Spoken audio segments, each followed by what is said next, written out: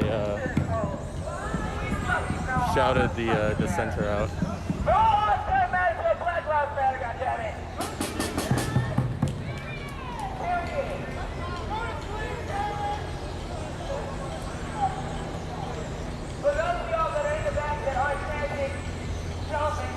I've seen no violence at this protest. Also, nobody in front of the banners. The banners set the pace. No one in front of the banners. The banners will be in front. No one in front of the banners. Alright? Let's get it! Alright! Let's get a front line! Let's get the front. Hold on, banner. Hold on, banner.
Shutting down this intersection.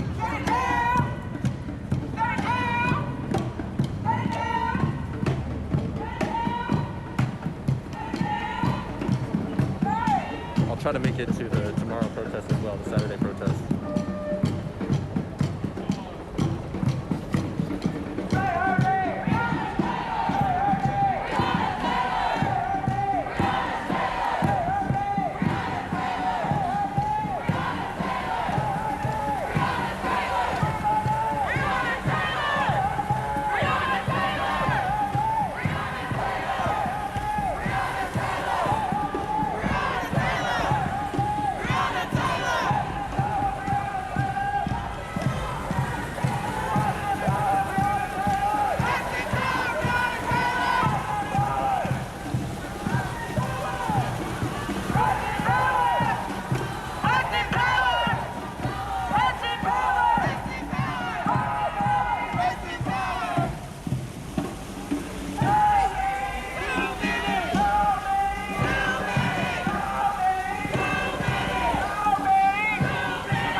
Someone just took a hit of a juicy vape, dude. It smells like cotton candy, bro.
walking really fast.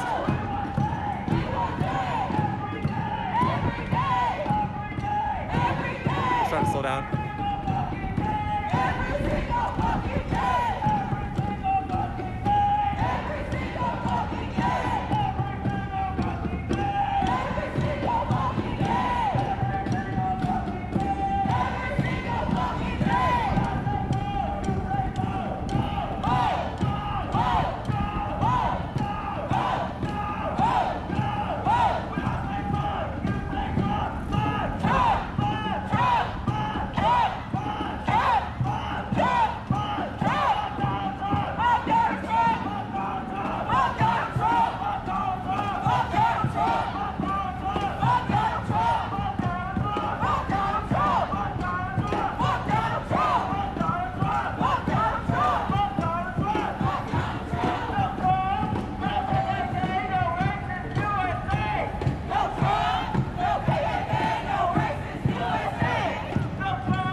Objective, even though I'm part of the Twitch team. I'm just doing that for the free exposure. I don't agree with them politically. I don't oppose them politically either. I'm completely neutral.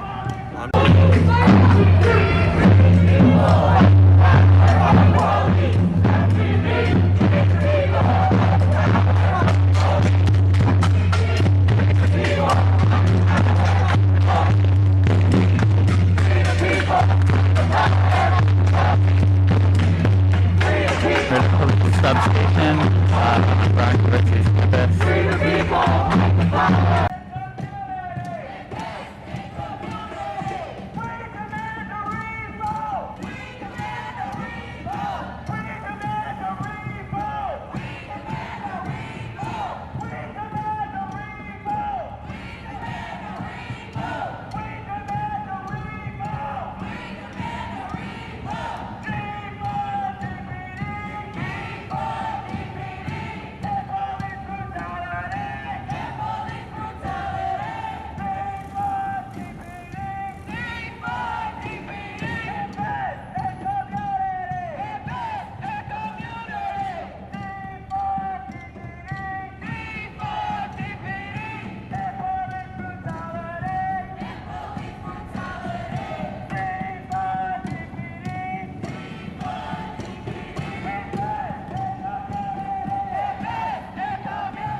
Across the other side.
Got some sort of bike race up here.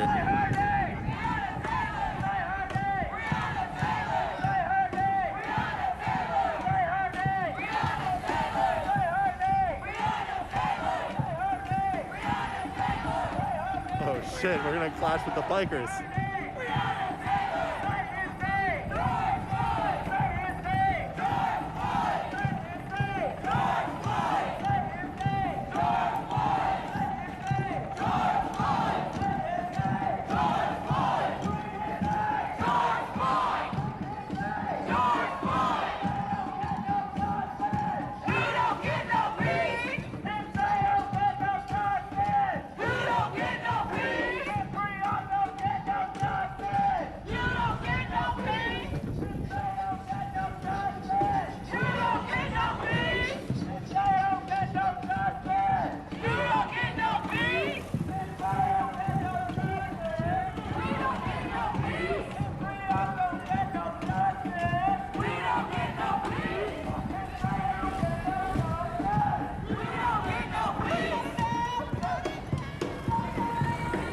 Down this intersection.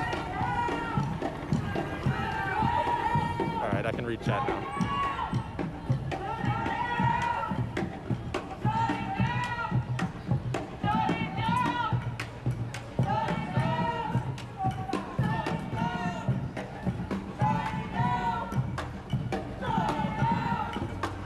seen anything violent with this protest whatsoever.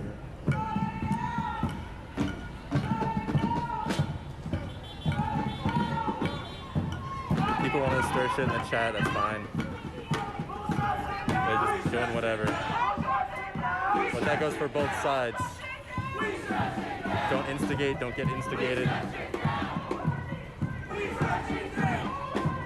Like I said, I don't care about your political affiliation.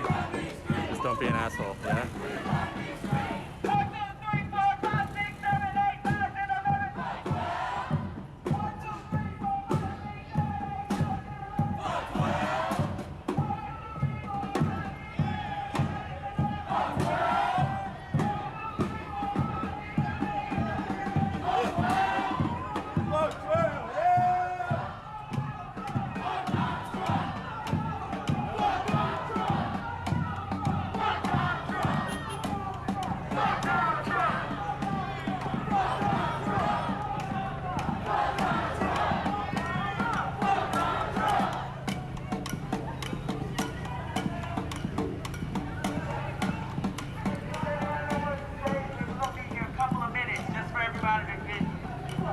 I think it's fair if we don't assume people's intentions, regardless of what side they're on. I'm gonna take a sip of water because it's a water break time.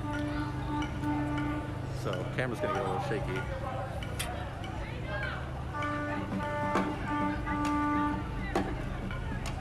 We got some angry drivers honking.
Clear that no one here identifies as Antifa, so don't make that assumption.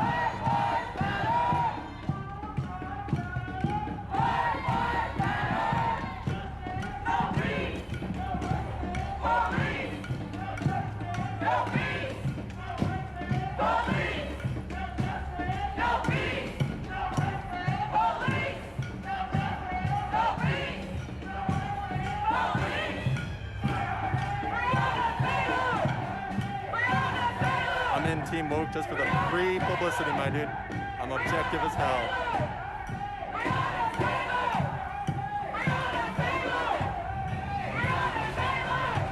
I told them going in, I was like, if they invited me, and I said, hey, I'm objective. I don't side with any side.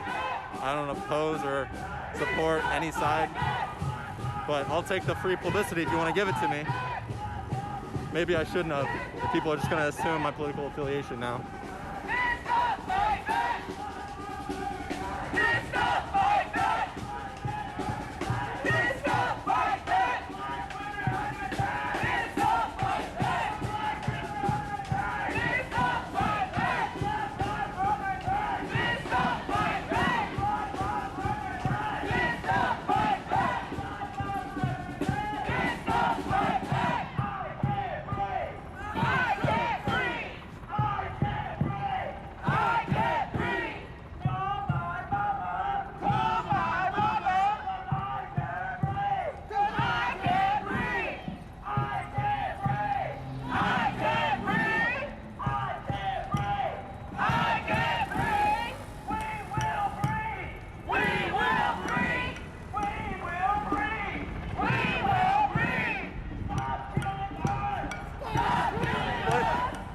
Echo chamber. People are literally arguing with each other. What? I enjoy the arguments. You guys want to have like clean, respectful arguments about what's going on. I'm just here to present what's going on, you know?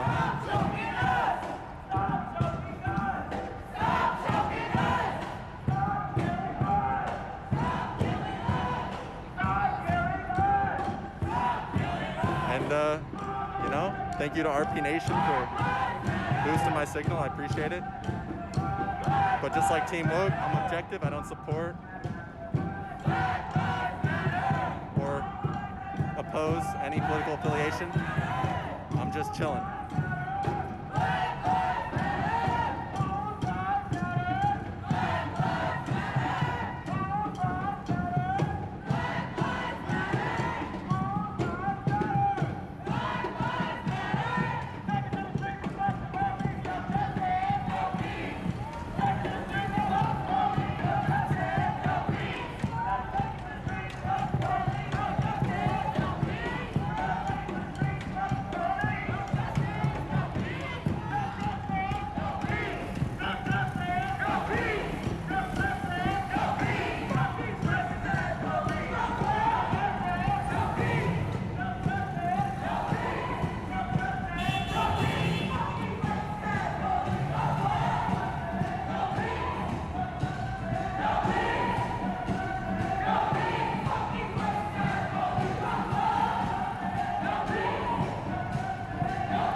A lot of birds.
I might have to drop the Team Woke tag. Too many people coming in here trying to stir shit up.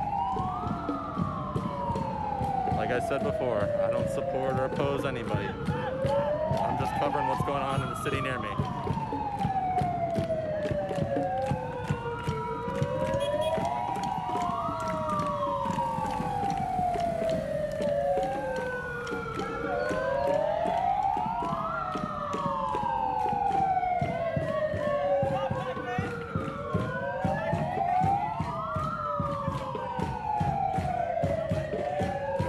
Near Dallas. I'm not gonna say where I'm from.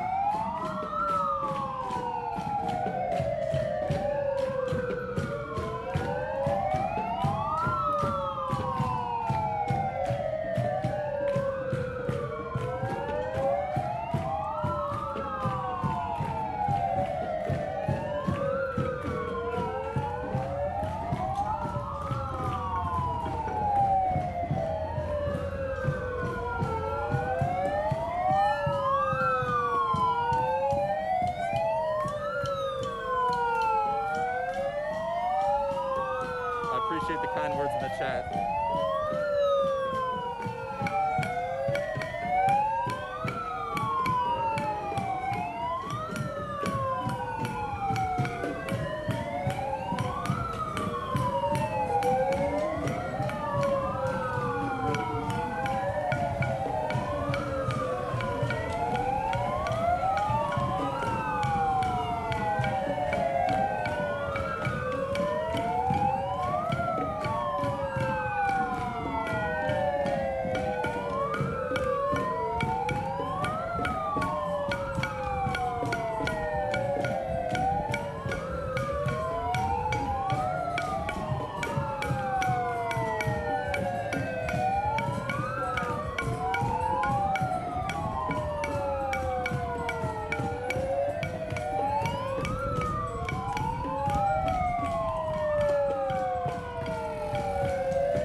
helicopters in the sky.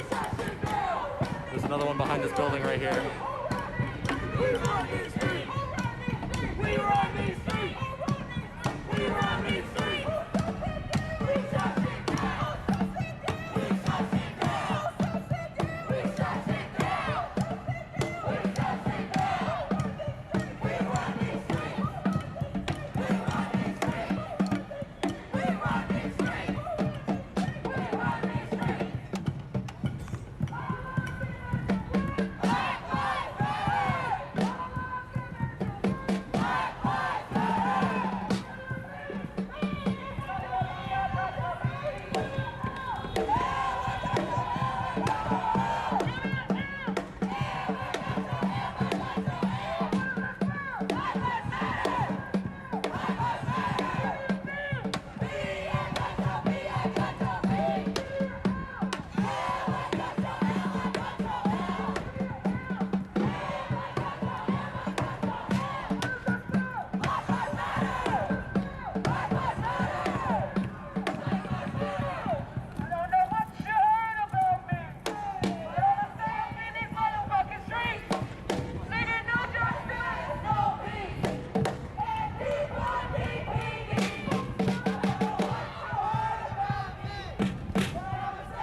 I think it's a good time to remind you guys that the streamer, the current streamer, does not agree or disagree with anything being said in the chat or anything happening on stream. I'm just here to be an objective journalist / reporter. Get some extra credit for my journalism class. You want somebody somehow to pay for the death of someone who literally had no time.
Okay, guys, I'm gonna ask one of the people who stayed behind what happened to try to get an idea, to get a context.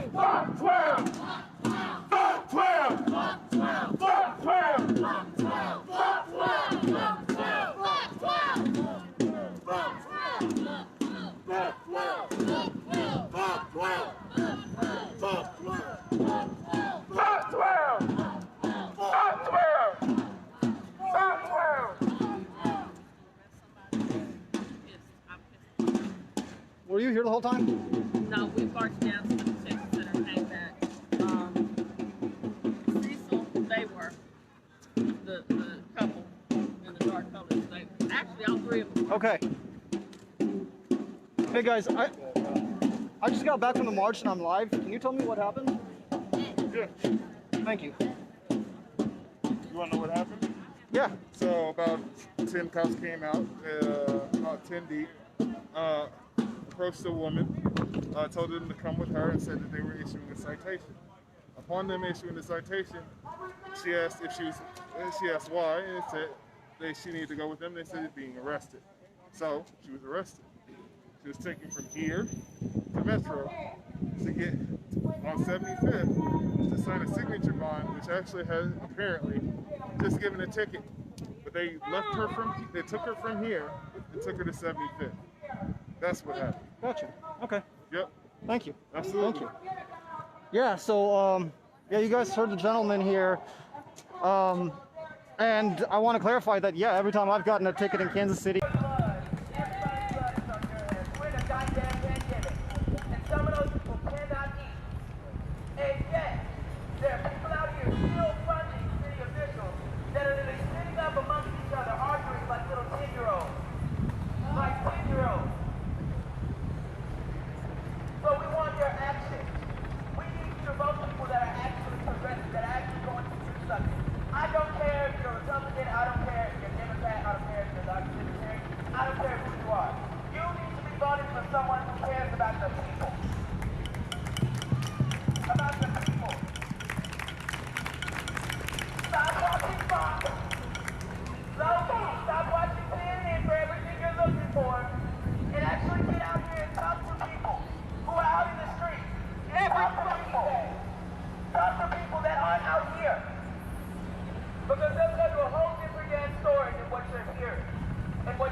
7-Eleven on the other side of the street over there.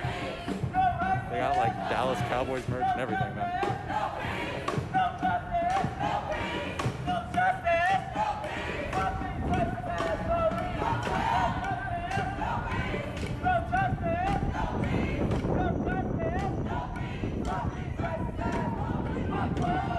To be honest, I kind of like the chaos in the chat. It fits how I think politically.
sorry I haven't been watching that. I've been kind of focused.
too. Show me what community looks like. Show me what community looks like. Show me what democracy looks like. This is what democracy looks like.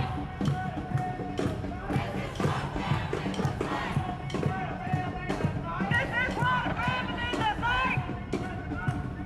This is what democracy looks like. I believe they're shouting, shut it down, not burn it down.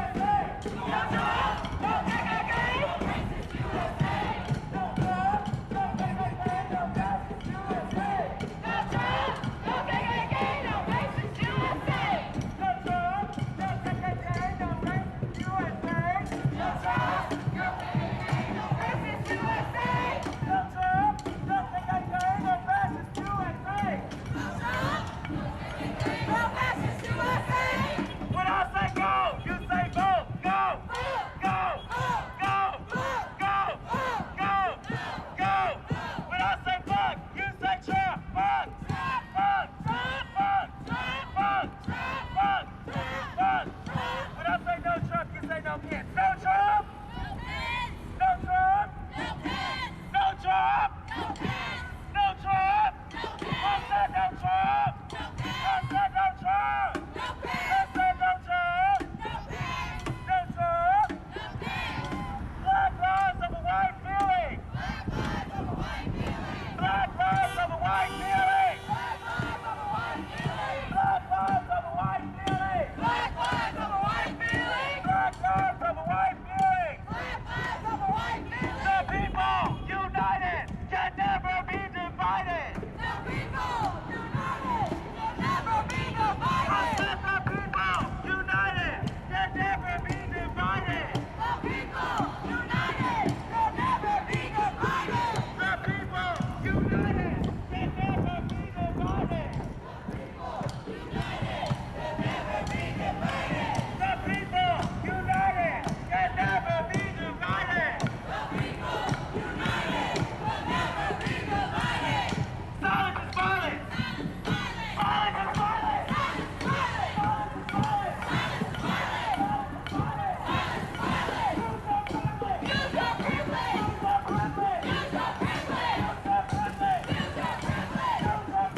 disrespecting any of our black women out here, and I guarantee all this will encourage that that happens. That's all I have to say about that. You've been warned. Won't be no shit. Won't be no shit. Won't be no shit. Won't be no shit. Don't start no shit. Won't be no shit.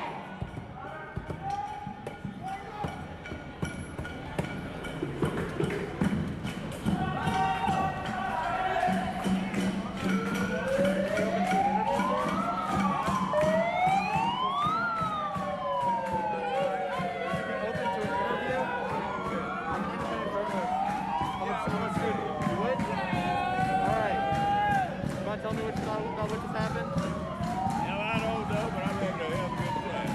These people are right and I'm right. It's gonna work out, man.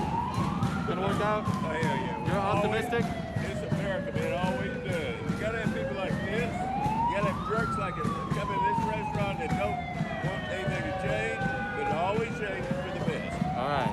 I'm glad you're optimistic, sir. History has proved me right. Is there anything in history that has not proved me right? I can't think of anything. Hell no. All right. You have a good night, sir. God bless you. God bless you, too.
If anybody wants to clip what just happened, that'd be much appreciated.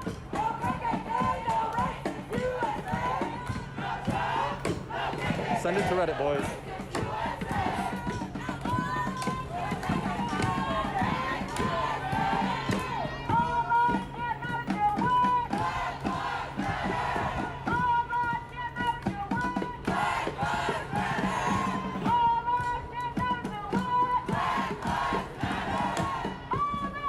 For all the new people that are joining us, my name's Nocturne. I'm an objective journalist. I don't support or oppose anything I'm recording or streaming. Whether it be a BLM protest or a Trump rally, I don't care. I'm a student journalist trying to get some extra credit, you know what I mean? If you guys want to fight about it in the chat, that's fine. Just try to be respectful.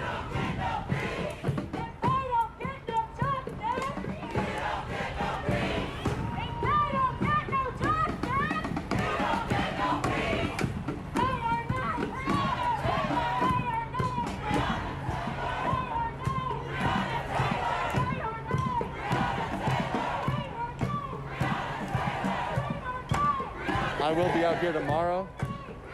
Same sort of protest, same area. So, you know, if you want to follow the stream, catch us tomorrow. Oh, we're shutting down the intersection. I say we're, but they are. Oh, this is the Moxies.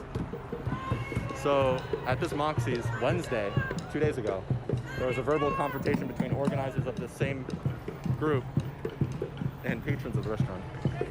Spread out. Spread out.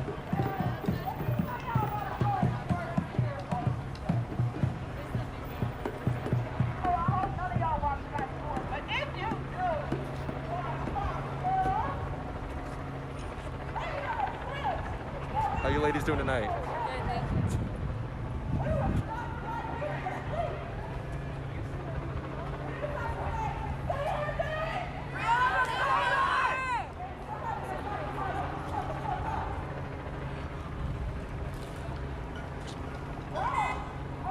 Time for a water break.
I believe the organizers are still upset that they had a confrontation here, verbal confrontation with some restaurant patrons.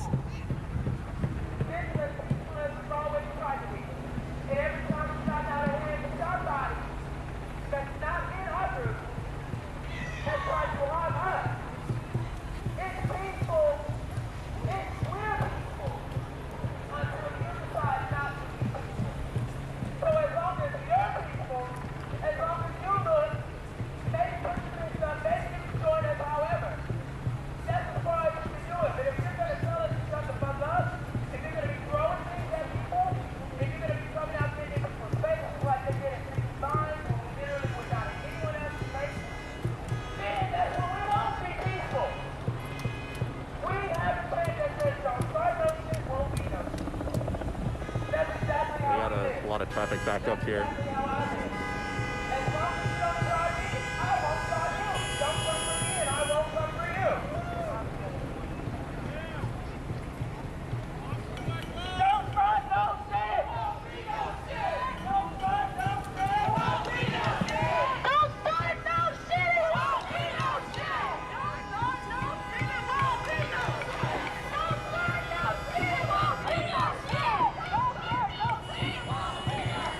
Roadblocks!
When I say don't engage, I mean y'all focus not on people on the outside. That means you don't even look at them. We have the watchmen, we have DJs, we have people who we take the streets. I don't need y'all barking at people, I don't need y'all yelling at people on the side. Y'all are present. Do not encourage violence, please. Present. We will take care of any of that other stuff. Do we ever understand it? Clap, clap, clap, clap, clap, there.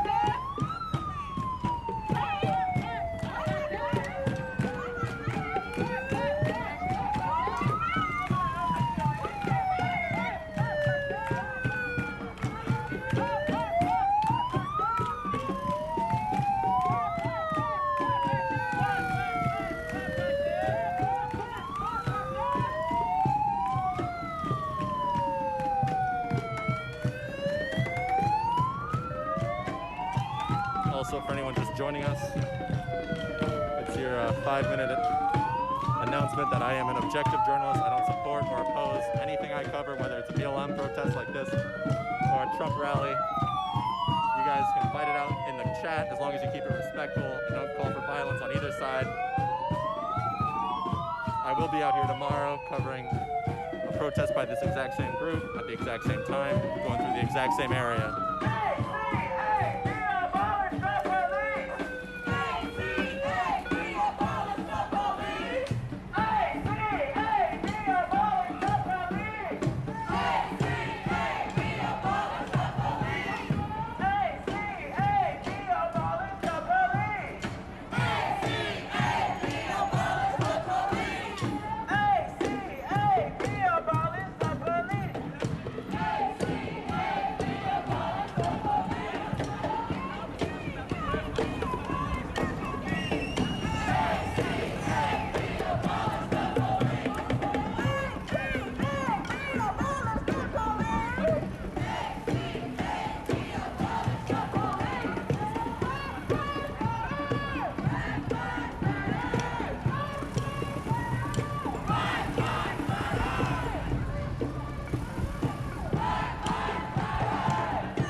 Besides some verbal confrontations, I have not seen any violence tonight.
can be. You've been in the slaughterhouse.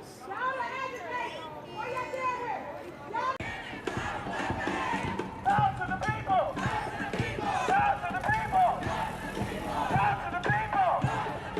We want change! Down to the people! Down to the people! Down to the people! We won't quit! Down to the people! Down to the people! Down to the people! We want change! Down to the people! Down to the people! Down to the people! We won't quit! Black lives of a white feeling! Black lives of a white feeling! Black lives of a white feeling! Black lives of a white feeling! If they don't get no justice, if they don't get no justice, if they don't get no justice, if they don't get no justice, when we go through this neighborhood, I want you all to be as loud as possible. Loud. Loud as possible. Make whatever noise you want to make. Just make sure they wake up. Stop right there.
It smells like marijuana.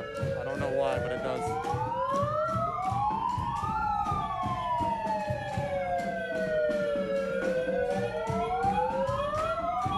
I don't see anyone smoking, but it smells like marijuana really bad. It doesn't anymore. I think it was just that area that I walked by. It's gone. Who are you with? I'm an independent student journalist. Huh? I'm a student journalist. With who? With myself. This is just with yourself? Yeah. Nice to meet you, brother. Nice to meet you too.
doggy. Dog is freaking out.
RD.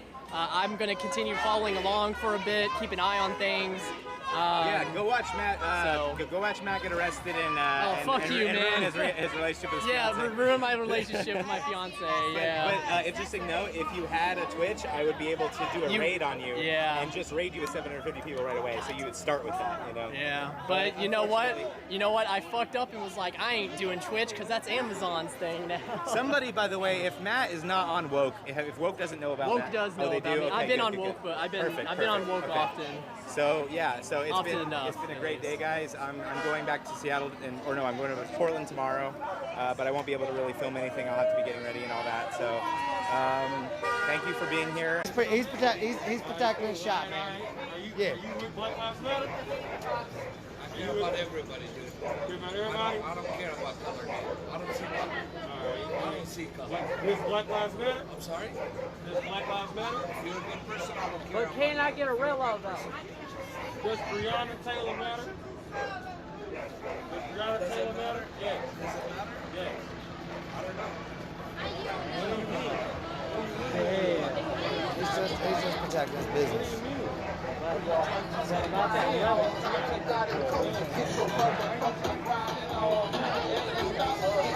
Just go get some swishes for us. We'll all leave. Jesus.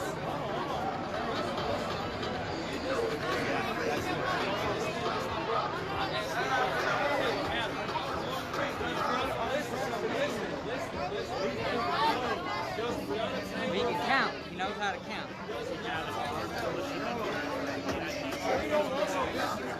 This dude's done this a couple times. He's not one of the assholes down here that's yelling at protesters when they're walking by. He just posts up. Like, he's literally just he's protecting his business.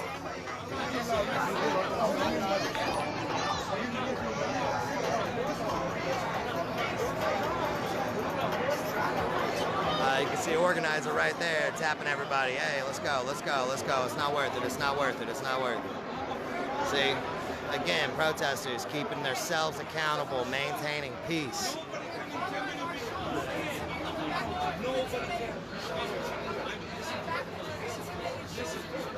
How many people get around me? Hold on a second. That's not my fucking business. He got... Because all lives matter, right? You can agree with that, right? All lives matter. I care about that, yes. Can you agree with that? No. You can agree that all lives matter. Just say all lives matter. It's okay. You can say all lives matter. You can stand there and talk about who lives matter. Is the color black? That is the word black. Well, if you have an issue with that, I don't have an issue because I don't see color. I don't care about white or black. bullshit. I see you as a human being, babe. Babe, I see you as a human being. That's all I care about. I don't care about white, black, purple, green, whatever the fuck it is. But nobody can tell me fucking the same God. It's all good. It's your honest opinion. It's your honest opinion. It's your honest opinion. I don't believe in color. I'm not asking that. I was asking that. I don't know what happened. Okay, listen to me. All right, we're losing the march. We're losing the march. All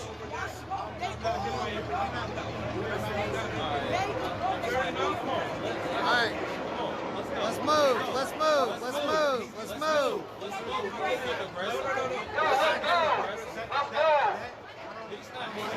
We're walking. We're walking. We're walking.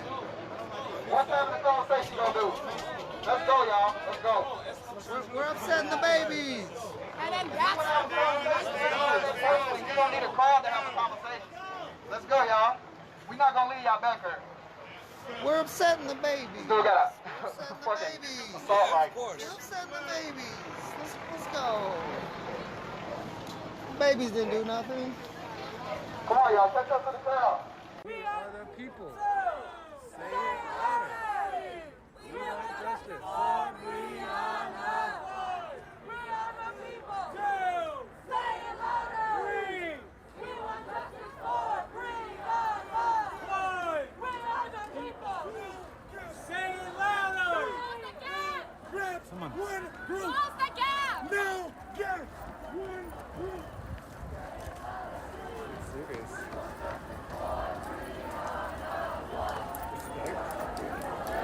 Take the serious march. This is it. No gaps. Watch yourself in this. We want justice. Free on out. Oh shit, got a van coming from the right.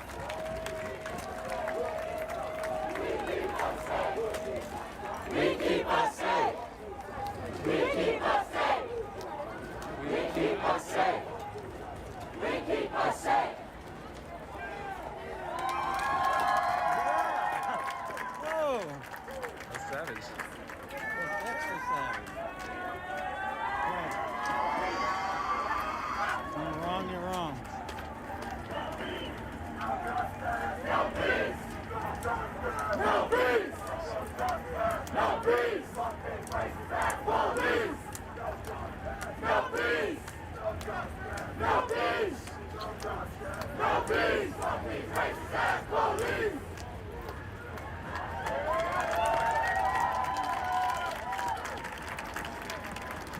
Call yourself racist. Our streets. Our streets. Our streets. Our streets. Our streets. Our streets. Our streets. Our streets. Our streets.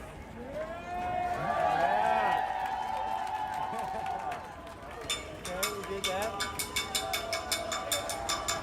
What's that pole? See how just that little bit is so great? You need a guy like that with a bar. The drum. Drum. Yeah, just smack.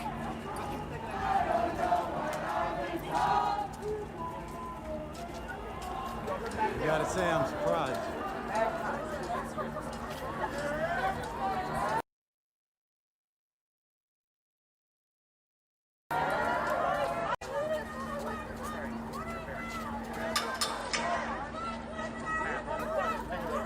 Stand up, fight back. Stand up, fight back. Stand up, fight back. Stand up, fight back.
Make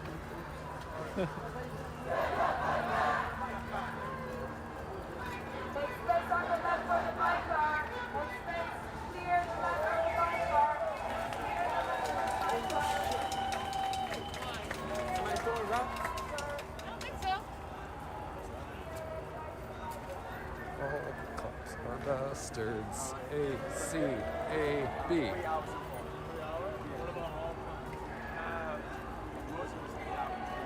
It's smaller and cooler than mine.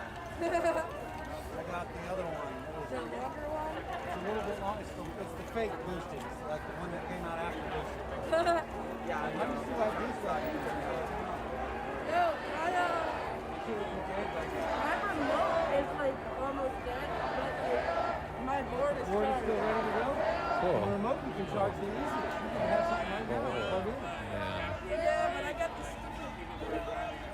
I got the other stupid. I much would rather have that. I got tons of those. I got the other one. Oh shit, more lights up ahead. Yeah, that's unequal. I feel like the bridge is. I wonder how many people are still here. There were like 2 blocks of people in the beginning, but people have been leaving. Maybe there's just 1 block of people now? Ooh, clean. Electric skateboard. Come on, dude.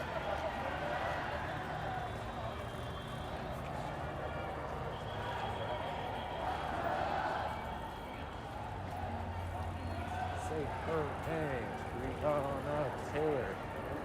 Oh, it's a sweet helmet. I like that gold helmet. Oh, what are we talking about? Oh, that was a pretty sweet moment. Oh, on the bridge? Yeah. I was thinking more that we got off of it.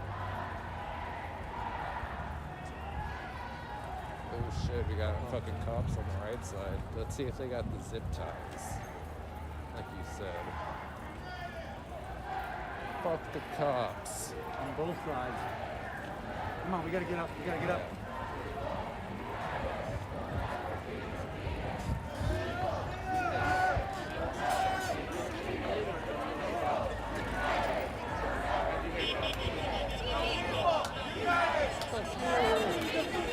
The people united will never be defeated.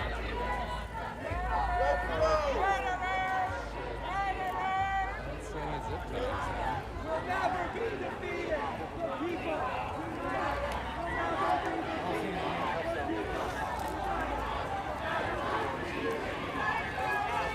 NYPD.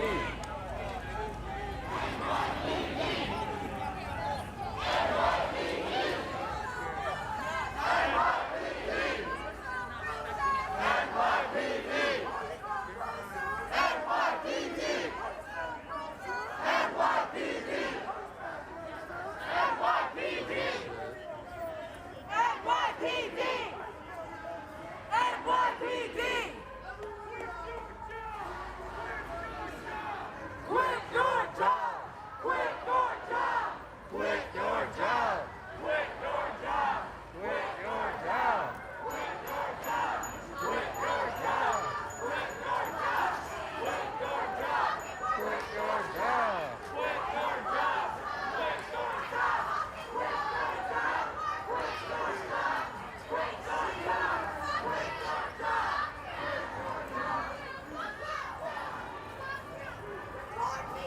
job! A, C, A, B. All cops are bastards. I'm okay who the fuck I am, niggas. Are you proud of who the fuck you are? Hell yeah. Fuck you. Fuck you.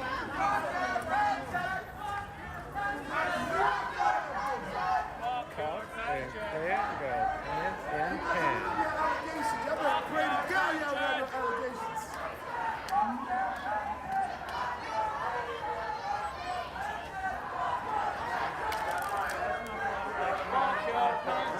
Lacey. Yeah, what? So what? Go get him very high. From behind. Sure. I agree.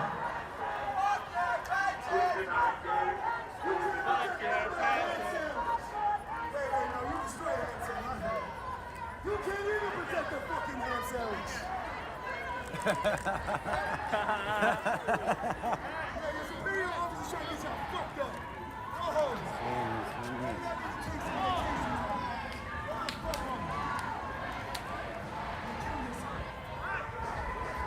Shut it down. Shut it down.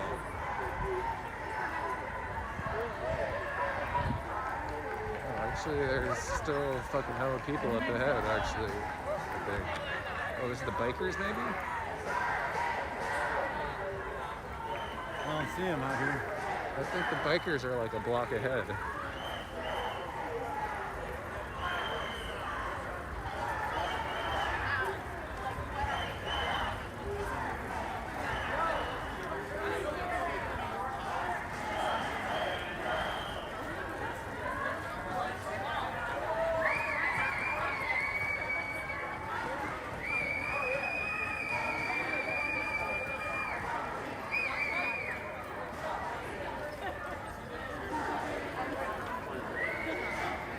There's a Brooklyn Supreme Court. Okay, it's fitting. Quit your job. Quit your job.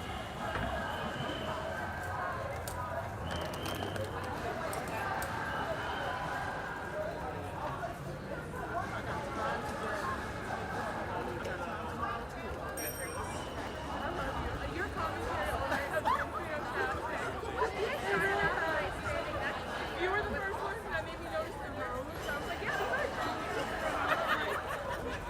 it was terrible. We didn't finish. We always finish. I'm one of 2 protests. Gotta make it fun somehow. And like I said, I have time today. Right, and tomorrow.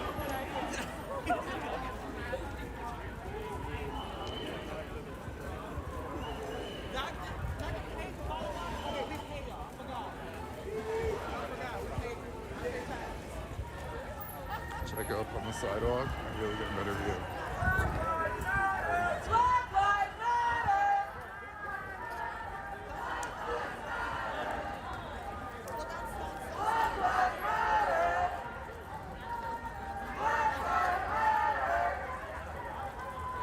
Black Lives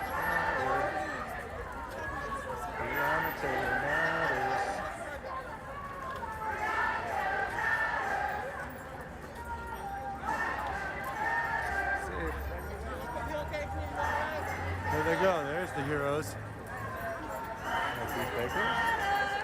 And there's that guy. Fucking the guy. There's no shirt. He's not cold, so I am cold for him. He who wears no shirt. And his cousin. Alright, so it looks like we're going into this little park. Yeah, let's try not to be in the back, I guess, because fucking kids are following us down the street.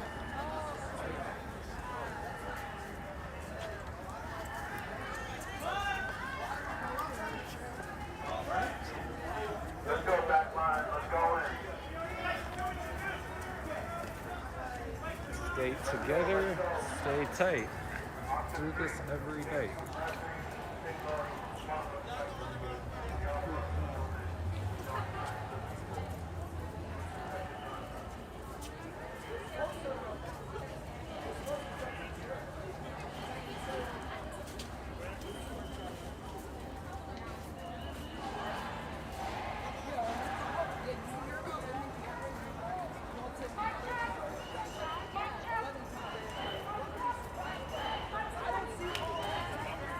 Mic check.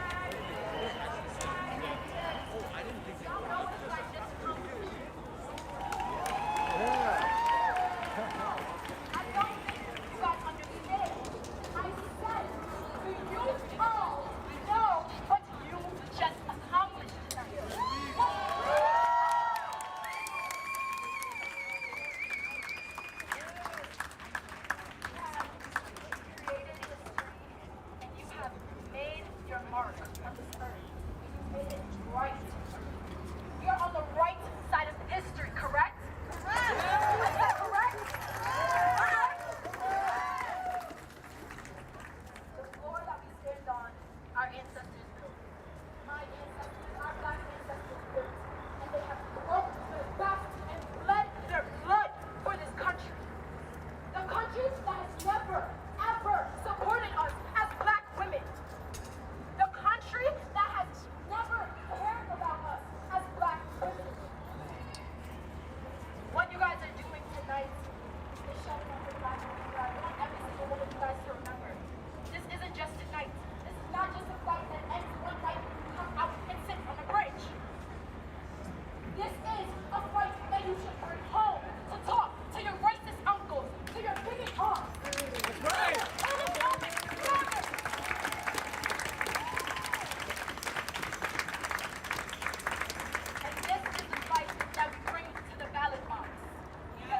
G still running?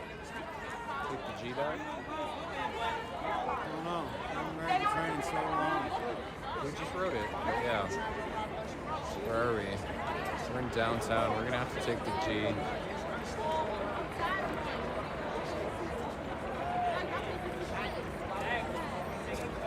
I mean, you don't want to skateboard back, right? That's a bitch. If you're pulling me, I don't care. Sure? Yeah. I'll buy some food on the way.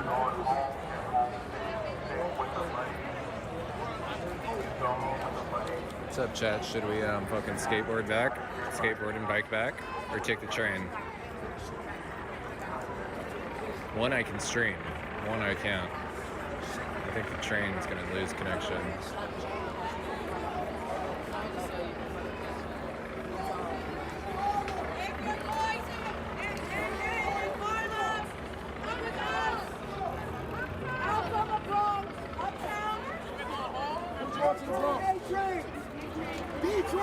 Cool.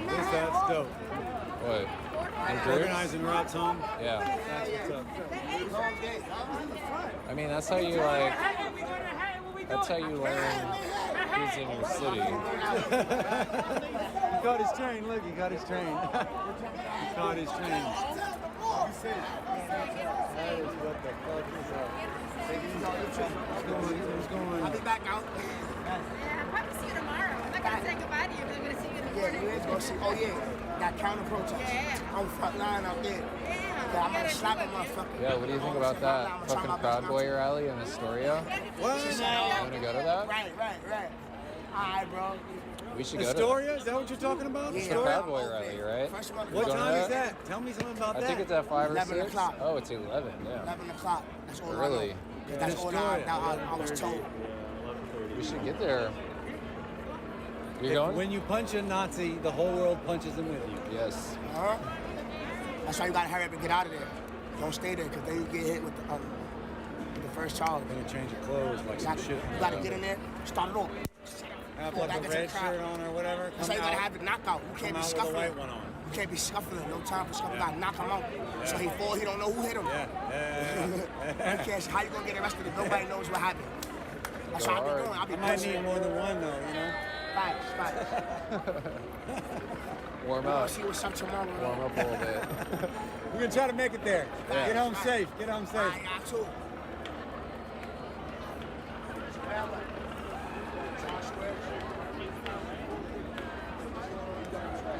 That's early. I could do that. I'm not doing shit tomorrow. Astoria, fucking Proud How far Boys. is that? That's like You 30 gotta that's be like Queens, there. right? Gotta be there. Gotta be It's there. like rich part of Queens. Got to. What's up? You can't let no Proud Boys come to New York, son. No. I mean, they're already here. They're just fucking coming out of the woodwork. You gonna hop the train or we gonna escape? Where's the train? Down here someplace. Down here. Should we take the train? It's a foot fetish streamer? Yeah, I'm kind of into feet. Only baby feet, though. And not in a sexual way, but they're pretty cute. Can't lie. Can't lie, huh? Baby foot gets me every time. Little kitty feet, too. Cute little kitten paws. Okay. What's up? I'll follow you. Mic check. Mic check. I came free. Mic check. We can get like green jackets and have patches and shit. Can I suggest a name? Can we do the Rats? Just because I like the rat insignia, you know? I like rats. Run New York anyway. Yeah. And then everybody Rats will have, run like, New their own York. special patches or whatever. We should be rats. I like that. It's 15, mine weighs 15 pounds. And I'm looking at her out here, and my shit would have been dead by now. I think I get like 12, I think 12. I haven't charged this shit in days. Many. I got caught. Many days. like 12 blocks away from my house, and just carrying that shit for 12 blocks, I was like, Yeah.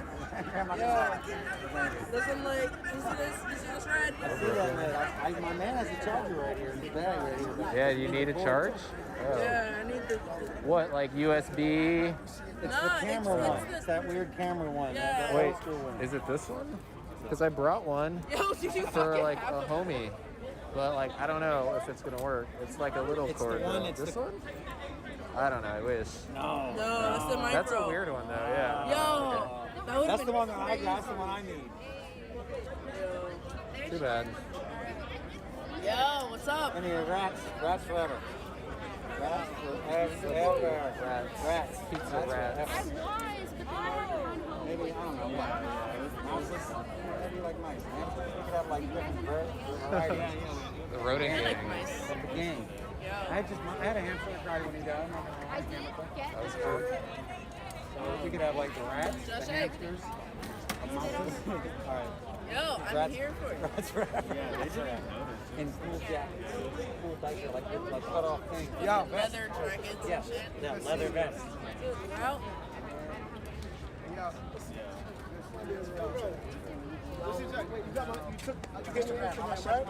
Maybe it's like a R-A-T-Z. It's R-A-T-Z.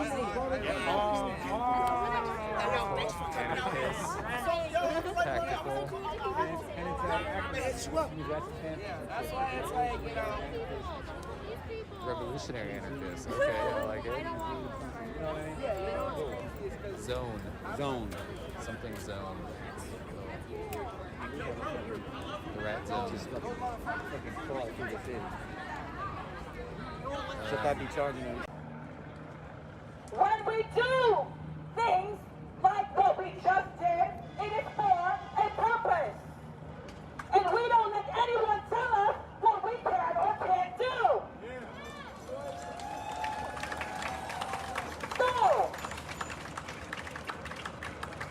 demand number one, repeat after me.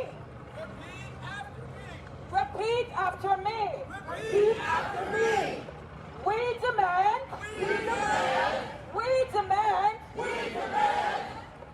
that New York City ceases to dispatch NYPD officers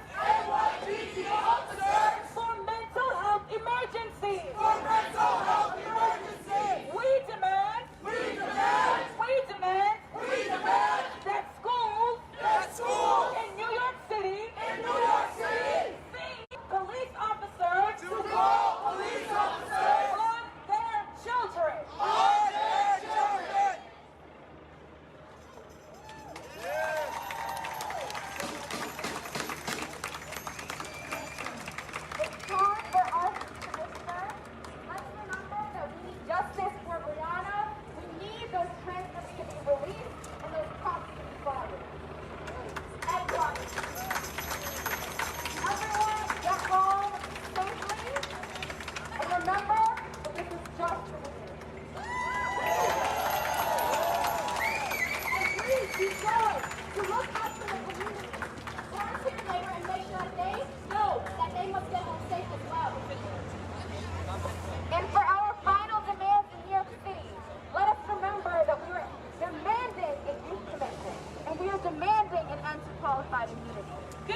Respect to you too, man. I'm having a hard time reading usernames, but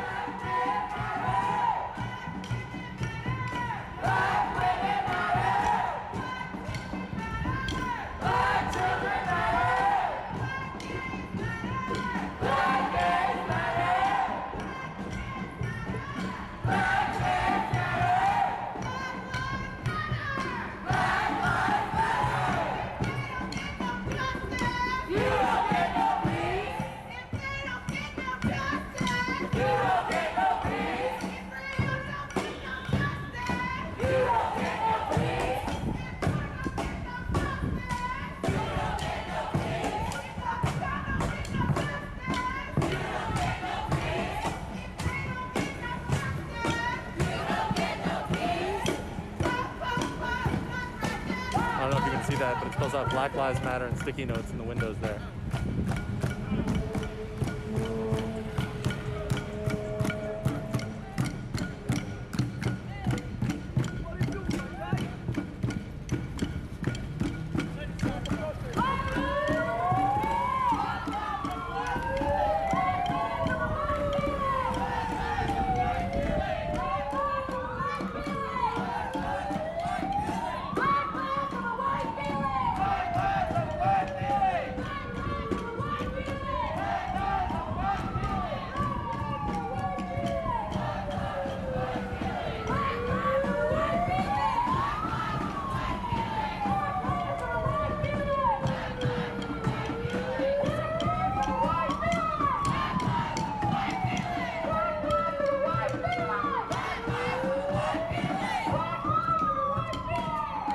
That's true. I'm objective.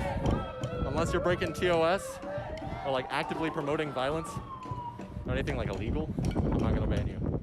You can be as dumb as you want on either side. I don't care.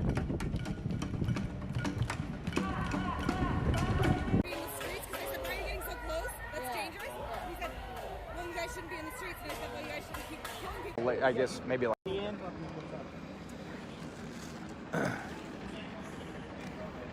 Because First Amendment, freedom of press. Okay. It's still the United States. I'm going home, Andy. I'm done. This is Louisville, and they don't care.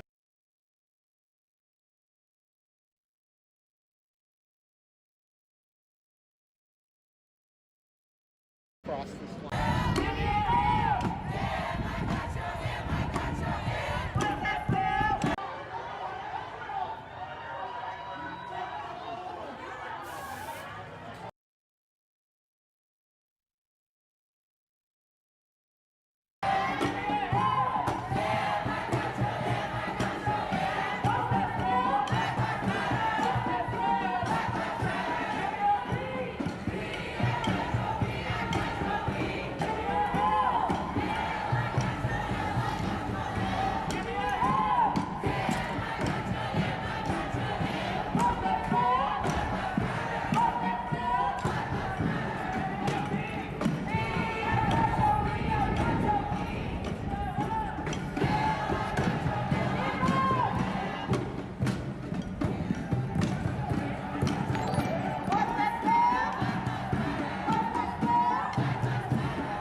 City Plaza, whatever this is called.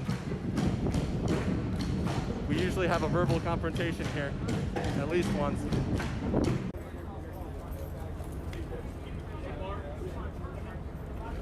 My house to my right, first aid kit. Yes. All right, I'm gonna go ahead and... Any chance Braced on someone's the got hands. a battery pack I could borrow? No. Hold on, I might be...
Chikohi, I know you just tried to call me on Discord. You can type it. May is right Can around you talk to me?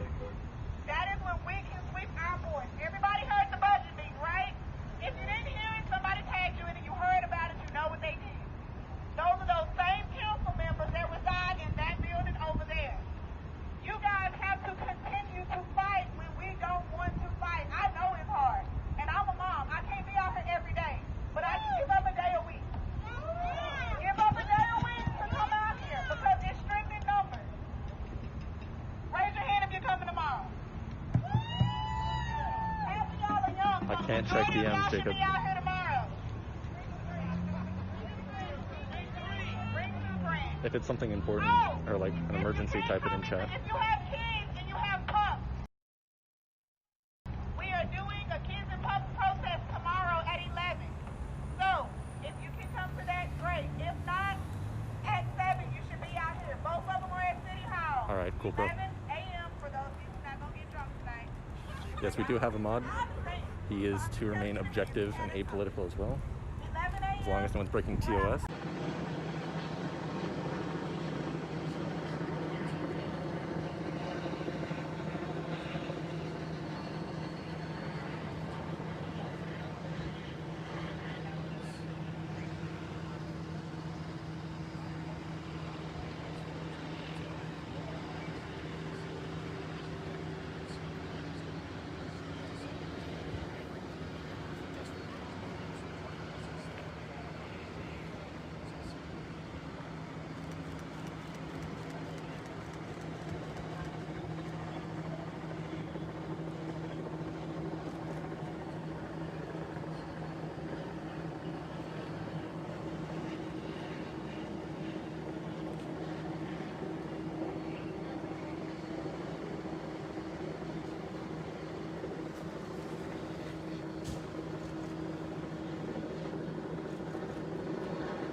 That can't even go to certain towns. We can't go to certain towns. We can't go to certain places.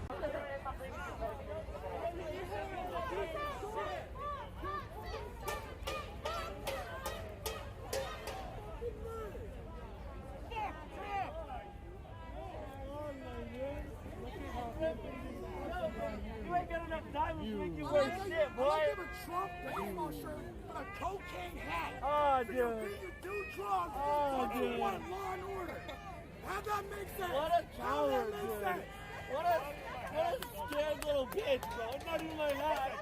It's not even my hat. It's not even my hat. Oh, my God. Help me. He's saying me. Hey. Let him go, let him go, let him go. Get out of here, ugly motherfucker. No one wants to see your bitch ass face anymore. Let's let her over here, bitch, please.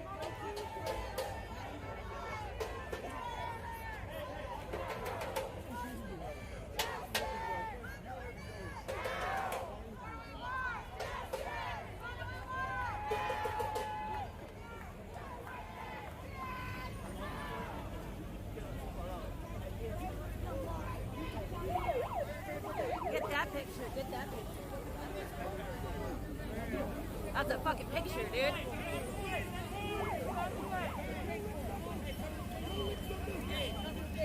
Get out of the way, guys.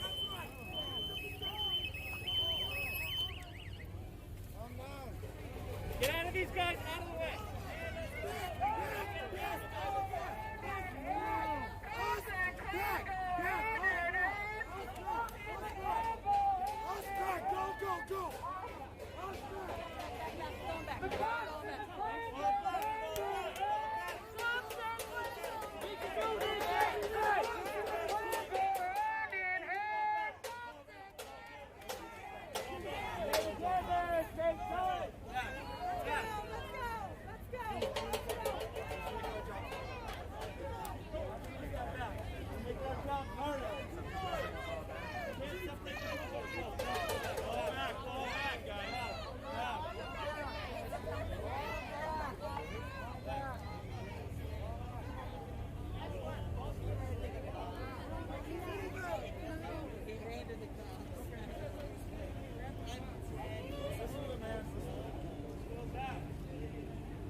I'm a public defender.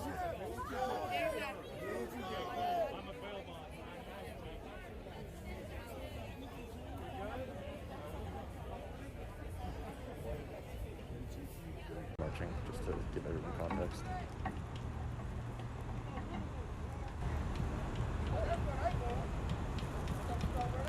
I'm sure we marched more than like 10 miles.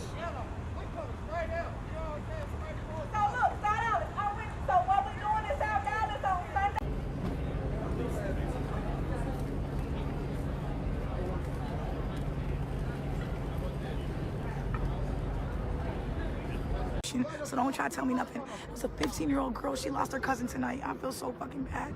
And I hope to God that they are gonna like find each other again. But like, it's a revolution, y'all. So like, you gotta do what you gotta do. Thank you, Maxwell, for letting me spew my shit. That was a near-death experience. You get on my nerves. You guys, it's always a pleasure. Make sure you follow me on Instagram, Aesthetics Konash. And y'all have a great night. We're gonna be here, you know, all night. Unfortunately, y'all.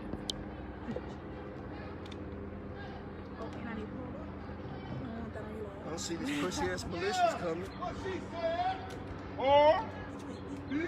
Yes.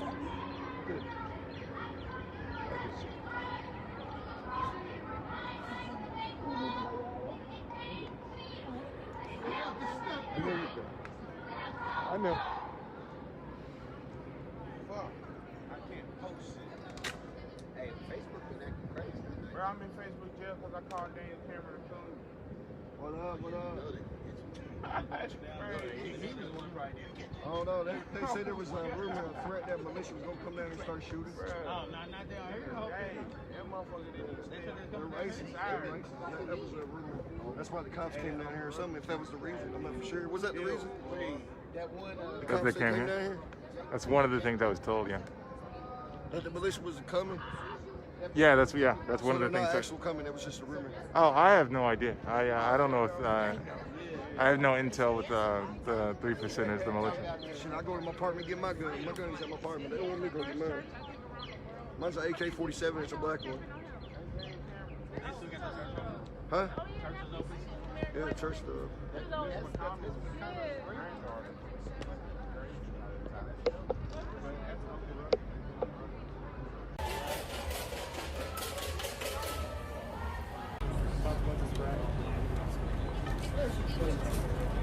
Cookie Misery, still at 3 Broadway.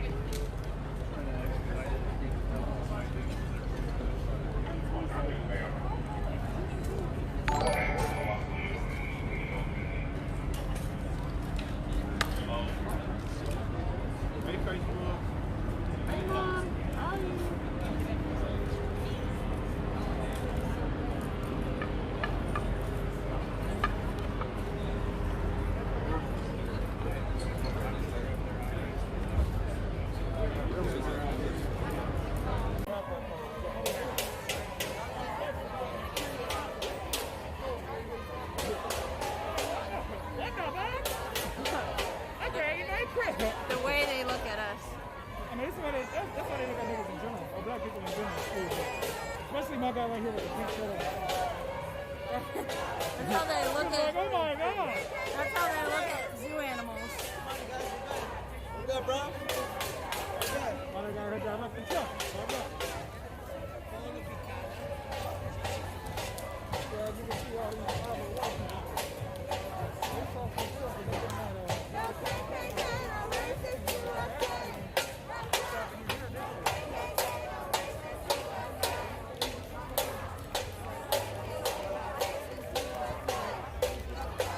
If a dog can do it, you can too.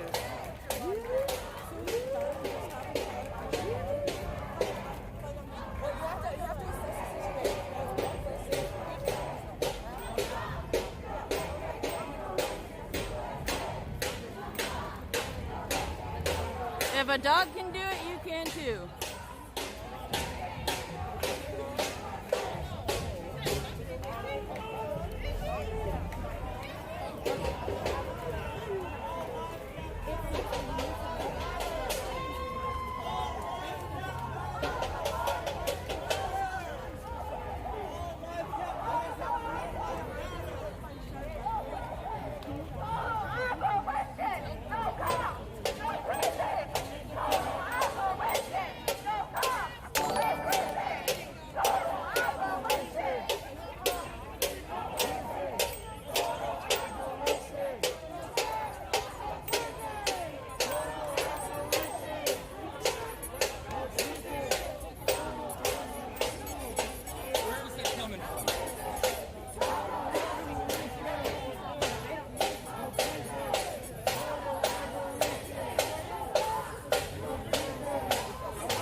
the pig squeaky toys here.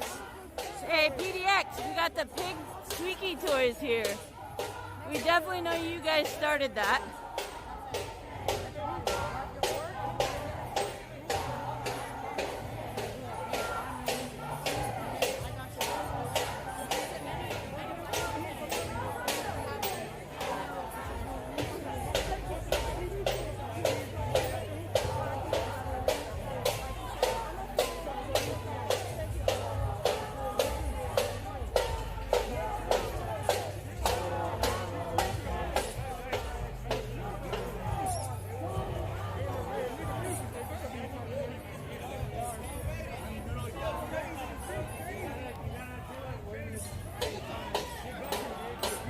Rubber duckies. Rubber piggies.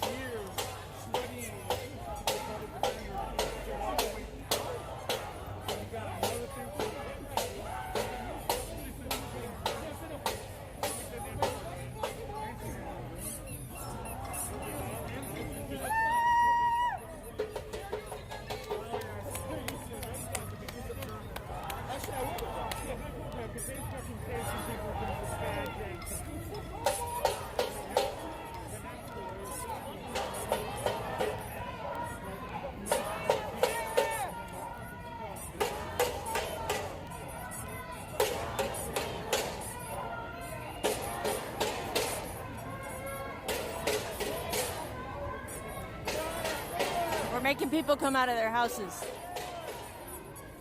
$1 million houses.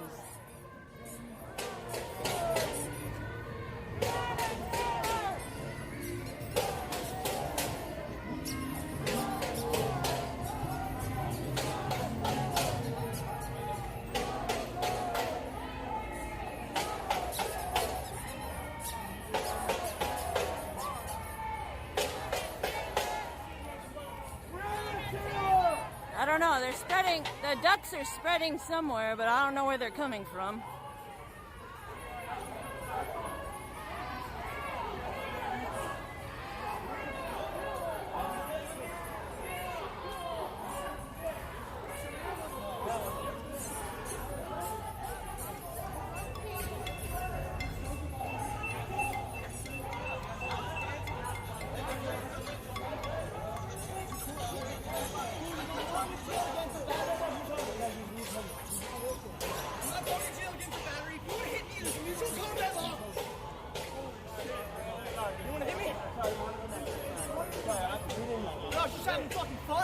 You guys are all having fun, right?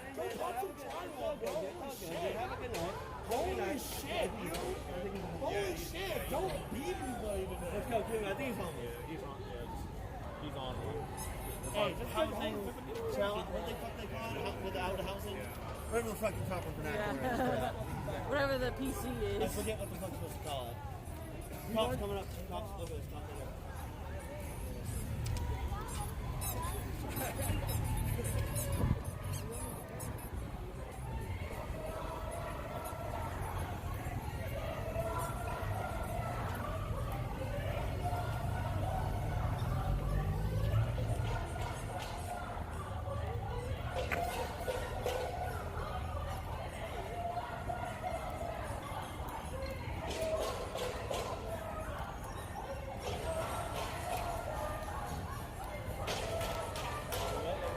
Squad PDX, I'd say 3,000 plus. That's probably going easy. I don't know. Maybe 4,000, 5. 3 to 5. 3 to 5.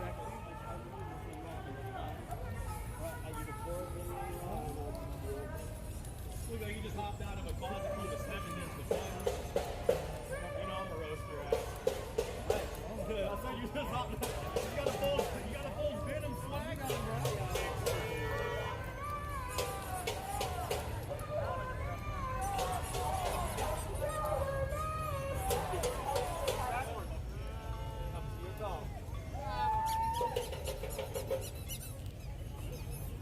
Squeaky toy.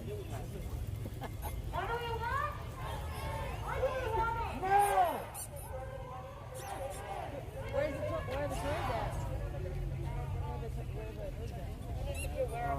What is around us? You wear our surroundings. Here, you can have this one. I'll find another one. The lady's walking around with a bow. Yeah, no problem.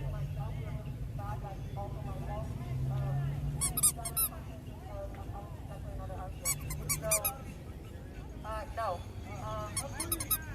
So, I'm just saying, like, let's stay together, let's stay tight, let's make sure we're looking out for one another. We know that not everybody's gonna go out in the streets. It's for us to listen to what we get off of the streets, and let's just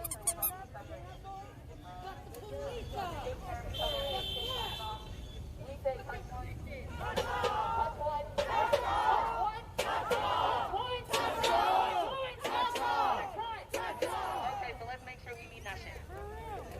No, I'm totally serious. If you don't say it, you don't fucking mean it. Touch one, touch motherfucking all, alright?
Thank you, squad. We learn a lot of stuff from you guys, squad. You guys set the pace.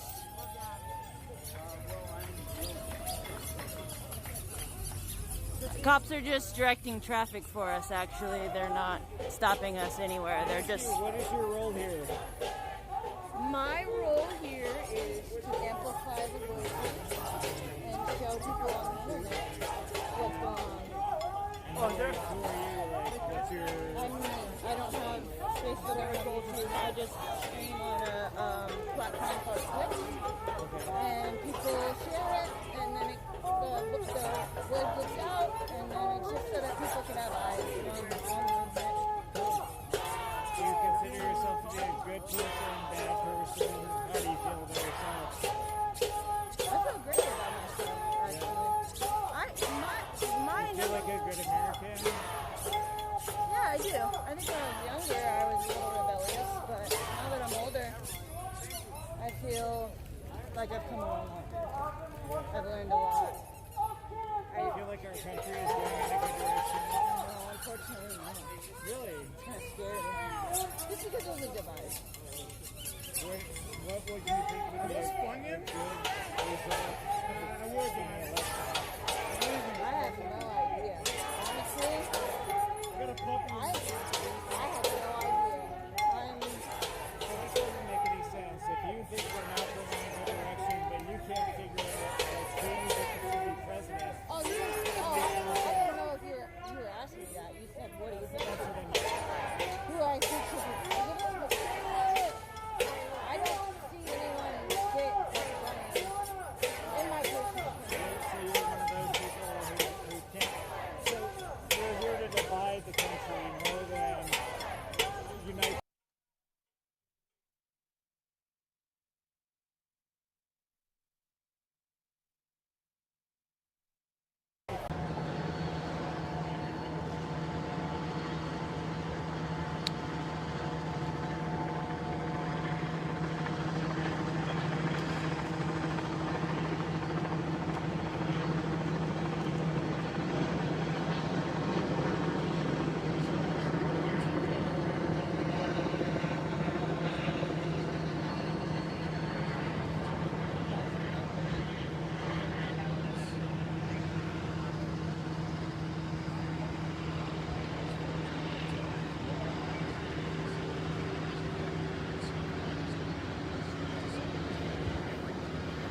It's 2 hours and 45 minutes. The hair on my forehead is not like it's like the hair off my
Big outside.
Would y'all like to disperse or continue on?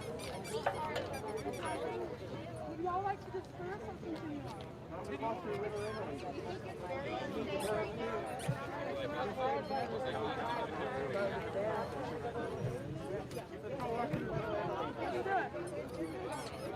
Everybody needs to hear us. Let's go.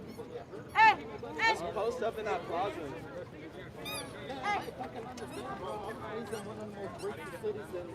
Everybody was. No, dude, I'm privileged. Black leadership. Okay, that's the focus. That's what's going on right now. That's great. That's great. This female leadership. I said this female leadership. Black makes that sound like you tough.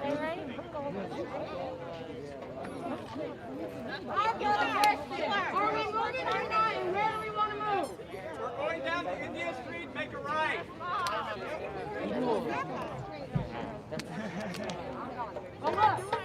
Yeah, people have been sneaking in like here and there. Where we want to go? Where do we want to go? Do we want to go back to the start? Do we want to go down to Mall of Justice? Do we want to go somewhere Like I'm voting for G's Nuts 2020. Hey! Mall of Justice. And let's go occupy that shit. Yeah! We can do this every night! Why are you fucking yelling like you goddamn mean it? Stay together! Stay tight! We can do this every night! You know what happened? Was because that flyer that I sent you, the one with the blood, one of her homies got offended by that. So I was like, okay, I didn't mean to be any disrespect or anything like that. So whenever they came out here today, it seemed like it was more of like a situation where they have the power compared to like everybody else. But I didn't know that it was like going down like this. Like this is crazy. Like they changed around like 6 or 7 different times, and like I'm just like, man, I'm not getting nobody locked up. I mean, we need people out here for tomorrow. Yeah. I'm thinking that ICE protest is major to us too. So, but I don't know why they would come down this way. I totally forgot that's tomorrow. Keep thinking about the one on 29th.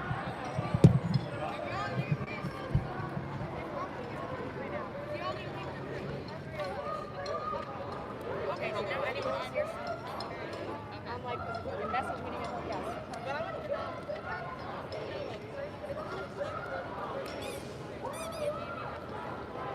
Oh no, I don't. I'm my brother.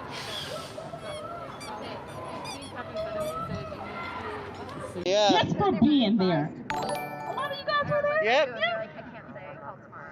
So you know how it was, just for being there. We're a threat when we step outside and they see the color of our skin.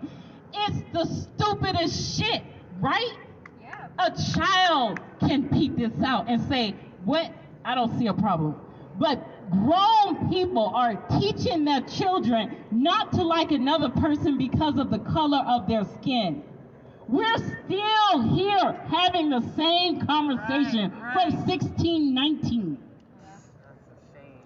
400 plus years later, 12 generations, we still have to teach our children, okay, sometimes people are gonna treat you different, and this is why. Because you're black. We have to teach our children, don't walk with your hands in your pocket. Look, store, make sure you look somebody in their eyes. Make sure you keep your driver's license and your insurance out so you don't have to reach anywhere. Make sure that you have your items that you're gonna buy out where they can see them.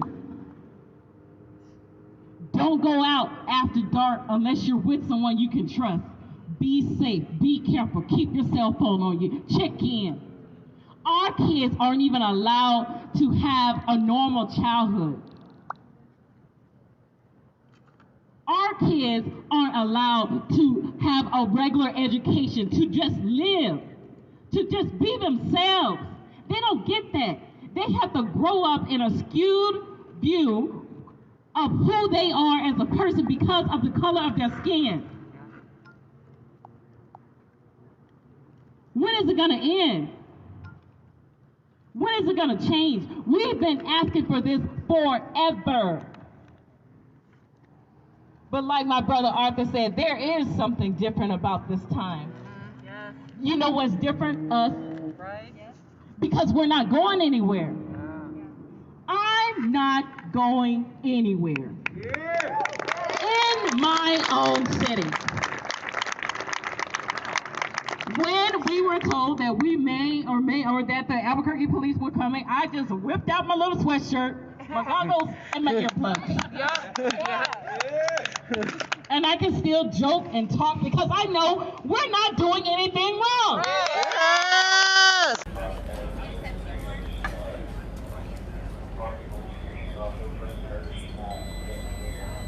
That's why I'm doing this. Oh, yeah. Oh, is it family? Yeah.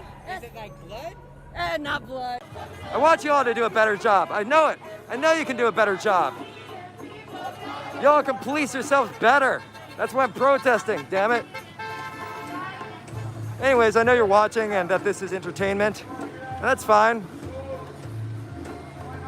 So if you appreciate the entertainment, please do donate. Thank you.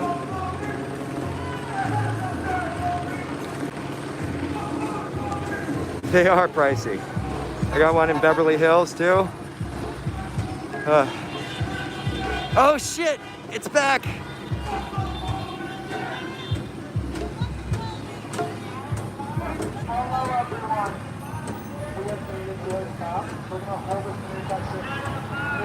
Oh fuck. Taylor, oh thank you Parking Fairy. Taylor Renee is my illustrious godlike moderator. Straight up godlike moderator. All my moderators. Chat box, Meet your deities. Meet your gods.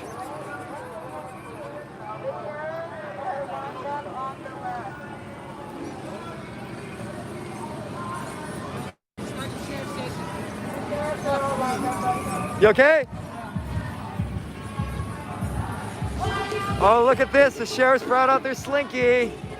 It's not like any people would climb this fucking brick wall anyways. This is the sheriff's station at West Hollywood. No, the protesters are not going to climb and storm the damn sheriff's station. There's only like 300 protesters. And they're not fucking morons. The sheriffs would just shoot everyone. But I got a special treat for you. It's time. All hail the sacred slinky. All hail the sacred slinky. Sacred yellow slinky. Sacred yellow slinky. Nice to like kind of group up and be like, yeah, I'll give you know, I know you're with Activated. You have but signal.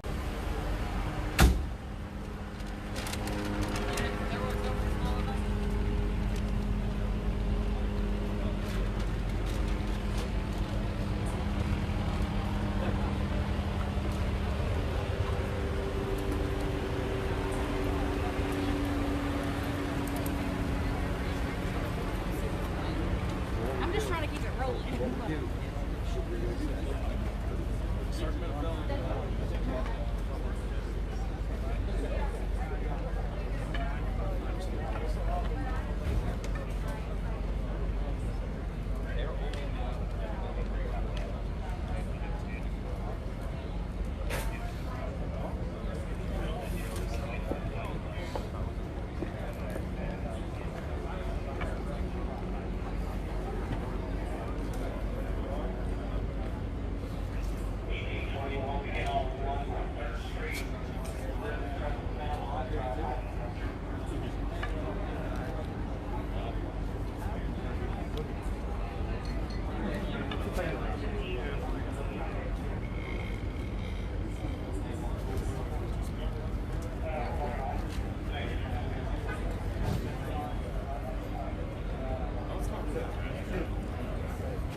And I can't believe they have the helicopter. Yeah.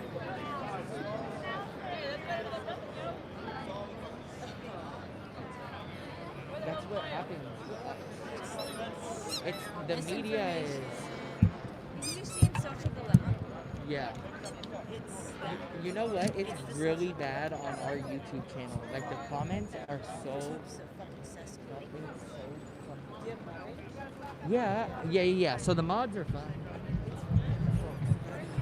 It's pretty bad. Like it's really bad.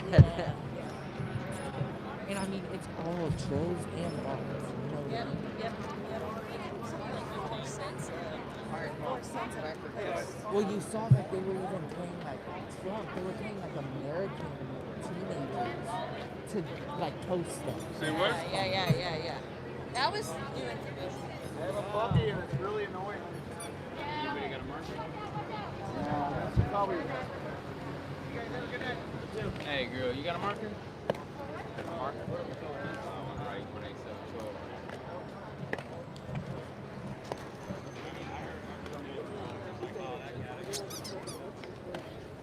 Okay, everybody who wants to disperse. On our way to that's all wants to go to Italy.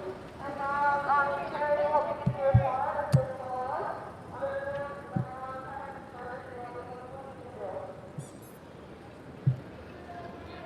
So, everybody who started this way.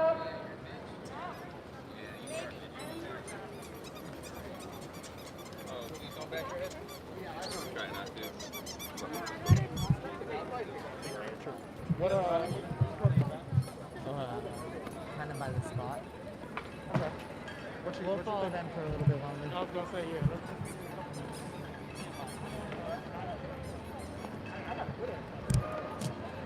Yeah, just don't, don't say it. Well, no, I don't know what I said. I was just saying that. Oh, because it's on the live. I forgot you got the live. But I'm down the street, though. Oh, it ended. Oh, it's 60 minutes, yeah. Bro, I got like 5 videos there. I keep saying I'm going to send them to you, and I get home and go the fuck to sleep. You be on it, man. Me? You way more aggressive than I thought you were. Me? You thought I was not aggressive? 100%. Yeah. I mean, I ain't saying I never thought you was a bitcher, man. I never thought you was a bitcher, man. No, I get what you mean. But I know, yeah. Well, yeah, motherfuckers fit. Well, yeah, well, to a certain extent, but yeah. Like I said, some of these people out here are crazy in town. Oh, yeah. Shit, man, me. I don't give a fuck.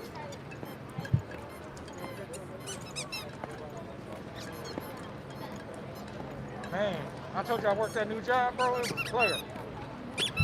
I got tipped like $50 in like 3 hours, 2 hours. Like 2.5 hours. Oh, that's dope. Bro, making that bang. Making that bang.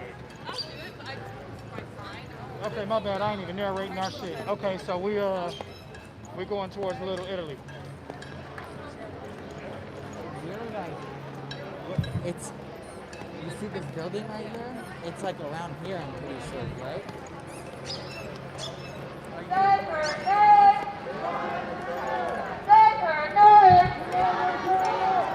Where's your car? Over there? So they're going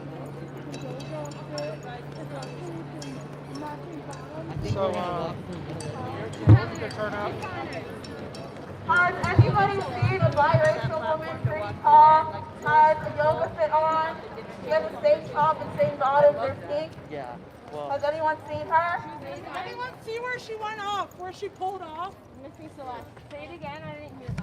Has anyone seen a tall biracial woman? She was wearing a yoga fit, floral, pink, matching tops and bottoms. She came here by herself, and I'm just trying to keep an eye on her. She might have just dipped off, and that's okay. And I saw what street she turned off on. I did.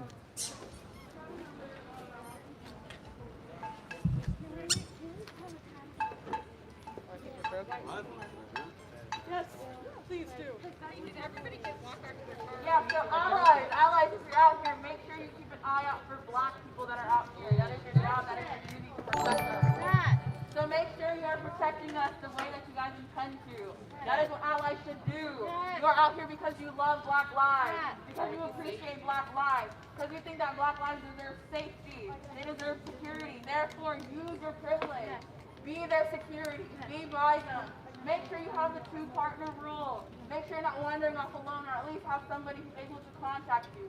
Despite the fact that woman gave that other woman her number, that does not mean that she is secured safely. So make sure you are using your privilege the way that is intended to, please. Thank you.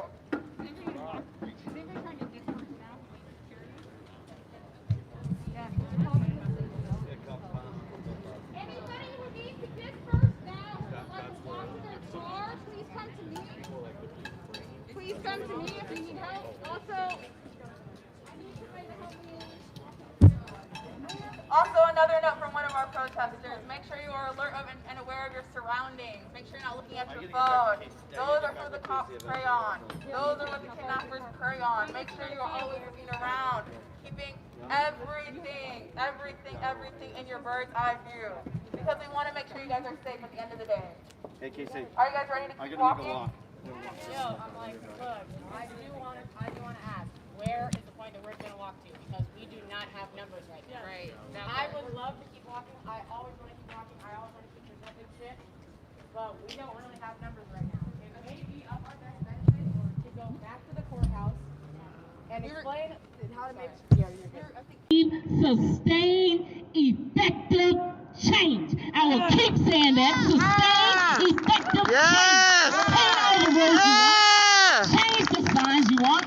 Put up a fucking billboard. I really don't give a fuck. I need sustained effective change. That's what I need. I need my brothers and sisters to stop going to jail for bullshit ass Trump events.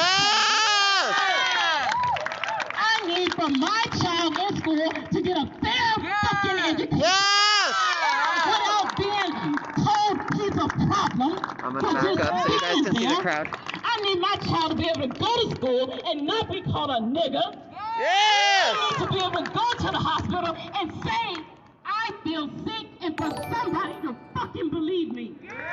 Make sure you all share this. This is Albuquerque, New Mexico. Did you know that? This Did you is. know that black people have to prove It was first that they're a sick? celebration in honor of Breonna Taylor.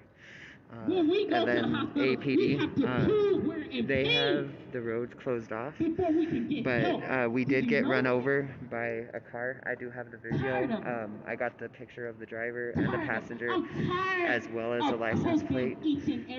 Everybody seems to be okay. That wasn't an incident. So APD, shortly after that, said that they were going to forcibly remove us from the road. We have kids from UNM, students from UNM out here. A lot of people are on the sidewalk. Some of the people are on the sidewalk because they don't want possible interaction with the officers, which is understandable because there's people of all ages, all nationalities. So we don't think anything's going to happen. We don't think anything will happen, but you never know, so we are prepared. Do you know how fucked up a country has to be to ask a country to be able to send your child to school without being called a nigger? My nephew lives in Clovis, New Mexico. A white child called him a nigger, spat in his face. My nephew's 7 years old. Do you know what the white teacher told him? Told his mom, my sister? Well, the child's not used to seeing people like him. This is fucking 2020. Fucking.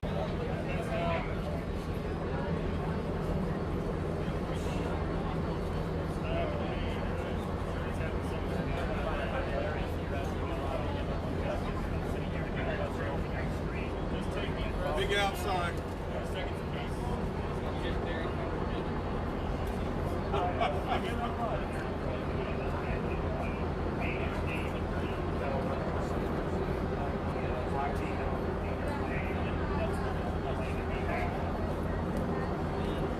Driving through the whole city and fucking paintballing people. This time is gonna be different. Like because I heard, what I saw today was that they were like flying people and they were like at the airport. It was like Proud Boys at the airport. And well, they already declared a state of emergency or whatever. In Portland? Yeah, so that the state police can run the right, operation. because state police are basically feds. Yeah, they well, have and different they're jurisdictions. them. Is Yeah, what they're doing. yeah. So They have they're different jurisdictions. Basically feds. Yep. That's with the mask on. Everybody can stay together, especially when numbers dwindle. That is when people get snapped, that is when people get taken. So everybody, we're going to slow the pace down a little bit. The courthouse is right over there. It'll be all right. We all need to get together and stick together.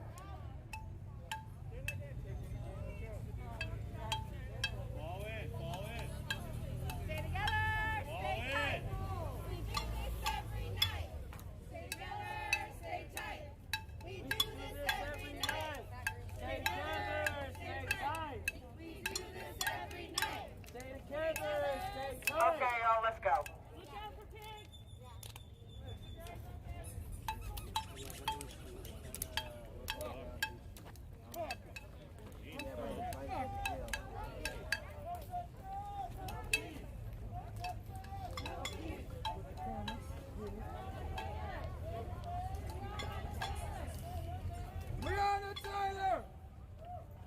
So ICE protest is at 3 o'clock tomorrow. So I mean, they got the word out a long time ago, so I'd anticipate it being a lot bigger than today, right? I imagine it to be of today's size. Oh, do you? Yeah. So it really depends. It sucks because San Diego's like small, right? It's a big city, but it's small in terms of the protest community. Yeah. And so, like, if you don't get the big accounts to post it, like if the SD protest doesn't post it, it's whack. So like with the Breonna Taylor stuff, the reason why it blew up was because of Run for Breonna. Yep. Run for Breonna has been doing stuff the whole time. Right. And BLM San Diego posted it. Yeah. And the SD protest posted it. So it spread really fast. If it doesn't spread, then it's like. Yeah. And so it's like hit or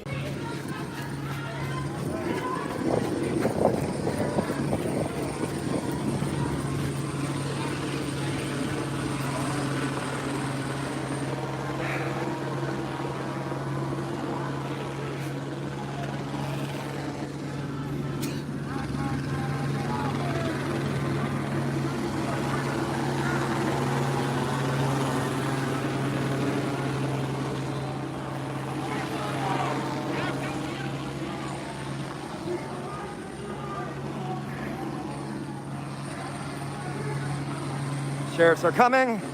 This is not good. We're out of the public eye. I don't feel good about this. In fact, I just feel bad. All right, let's keep going. Let's keep going. Keep on the back. You keep on the back. You got a job. Don't stick to those motherfuckers. Don't fuck them. That's your job. That's the sheriff's there on the truck. Oh my gosh.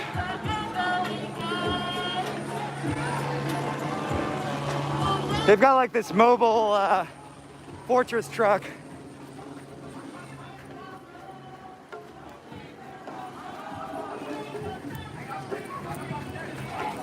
I think we're just gonna get caught in.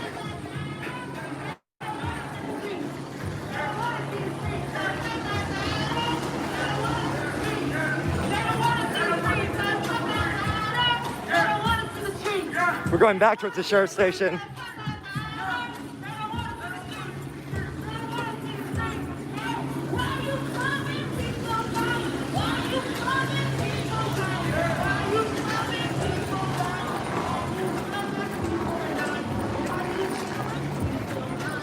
Beep, beep.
So we're still right by the sheriff's department.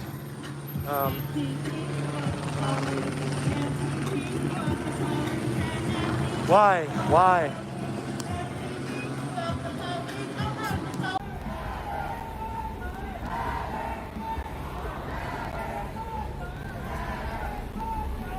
Yeah, I don't pretend that I'm press.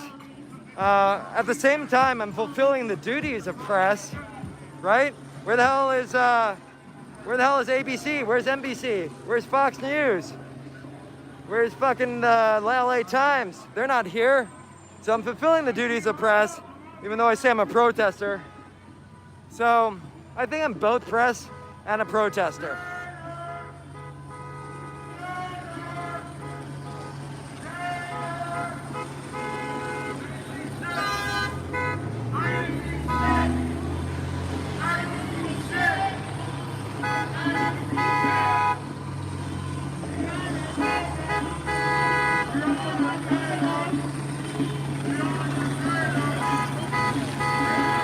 The sheriff's helicopter is circling overhead.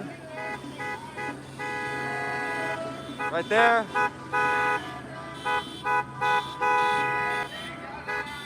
This is not good, I'm telling you.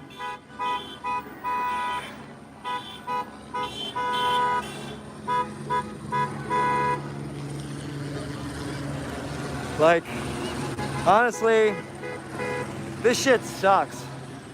I gotta say it, this shit sucks. Being like, running from the police, being concerned about being arrested, being concerned about being brutalized for just lifting my voice, that just sucks. It just sucks. I don't like it. I really don't like it. It's fucking terrible. Continual impending sense of doom because it's legitimate. It sucks. I'd rather be home watching this. I'd rather be home watching this or baking some bread like it was April 2020. Fuck this. We're all gonna get fucked up. I'm not being negative. Look, we're a crowd of like 200 people marching, right? Crowd of 200 people marching. We don't got any fucking defenses at all. We're just gonna get fucked up. And it's gonna be horrible. That's it. The sheriffs have all the money. They got billions of dollars. Tens of thousands of personnel. We're not a threat, but it doesn't matter. They're gonna beat us up anyways. They're gonna arrest us. Some of you will be thrilled about it. Some of you will be sad. You know, all we're trying to do is like fight for our damn rights. Fight for human rights for everyone. And this isn't right. I don't think it's right in America that we should have to fear our police like this. For this. For walking. For jaywalking. Why should we have to fear the police for jaywalking?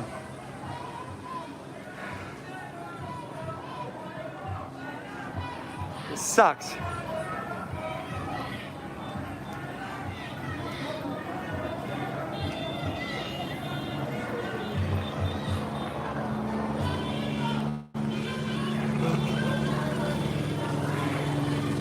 I hate it.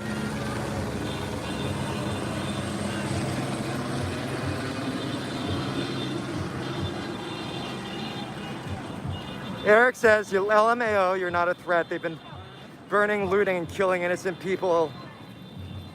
Look, watch the damn stream. Are you watching the fucking stream? Shit's different everywhere. Shit's different everywhere and all the time. And the police are paid enough money to know when shit's different. We are walking. We're not burning shit. We're not fucking looting shit. There's no murder. No one has any damn weapons other than these crappy paper signs that look like shit.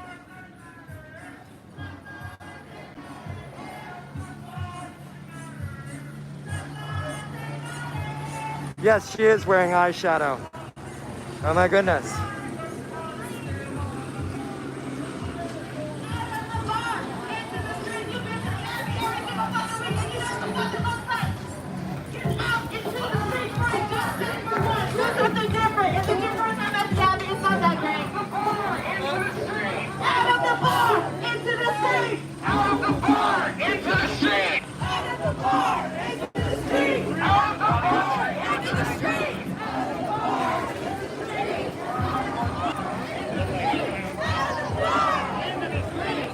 Hey. Oh, hi.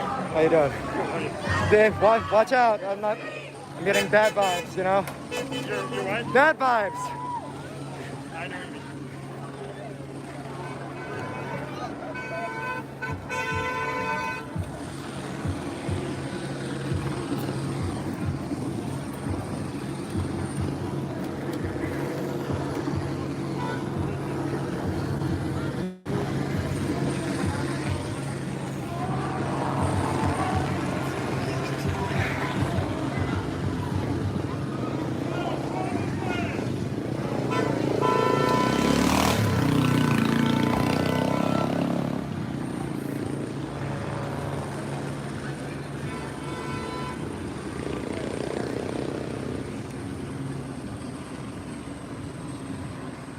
That's the Sheriff's Department right down there.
I think there's a problem. Well, then the problem is the police.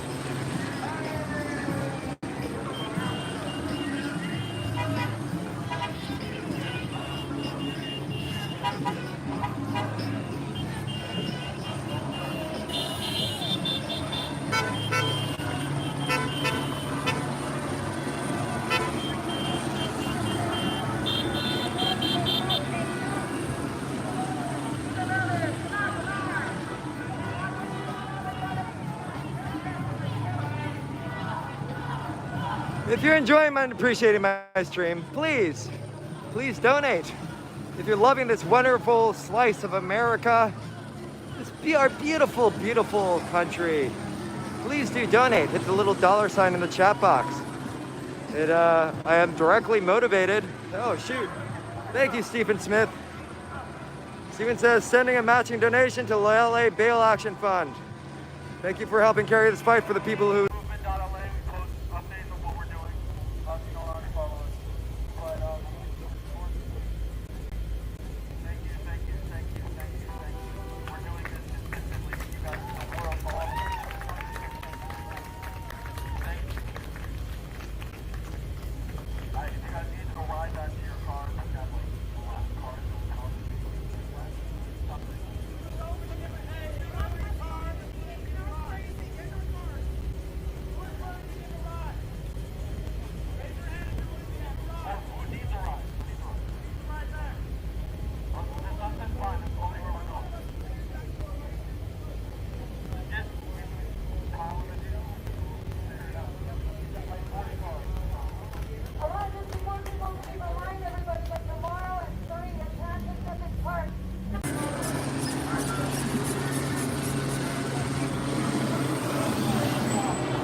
What's happening? Did they arrest people? Not yet. Sure me? Alright. Okay, still not.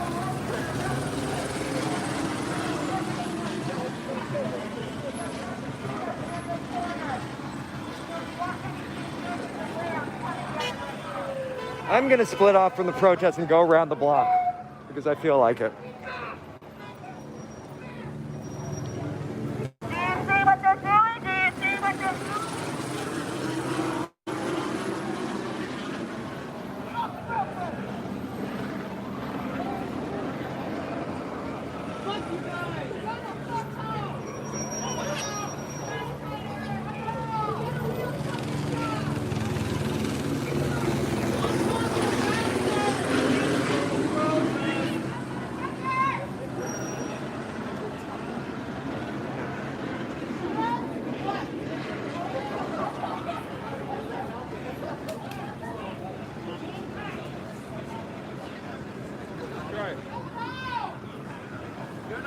That's an AR-15, I believe. Or it's an AR-10.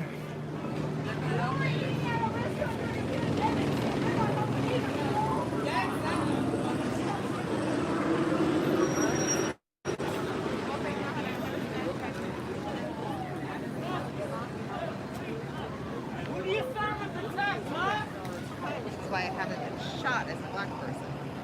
Y'all okay? Yeah, we're okay. Fine. I'm Okay. going to meet my husband. Oh, hello. How's it going? What was that, sorry? I'm just going to meet my husband at a restaurant across the street. Okay. Take care. Well, they're saying I can't go. Ah.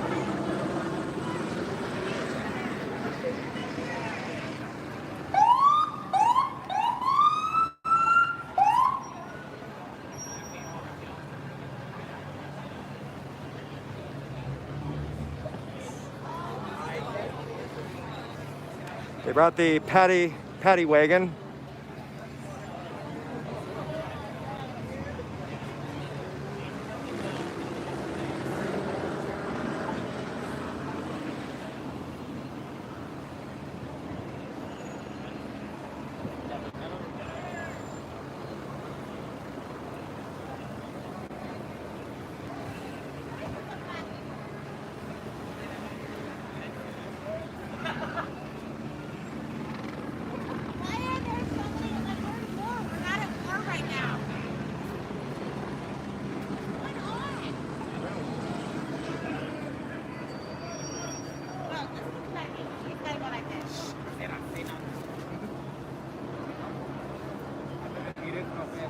The LA sheriffs have these, I forget what they're called. It's like it's when you convert a pickup truck into like a war vehicle. And they use them to drive around the sheriffs, kind of like ants on a log or something.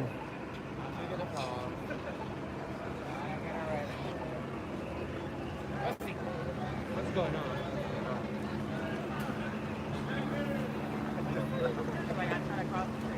And they've got these like bullet resistant doors that they hide behind. But the protesters have no damn guns.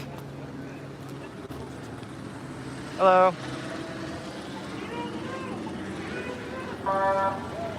I will get out of the road. He's got a fucking assault rifle, ready to shoot.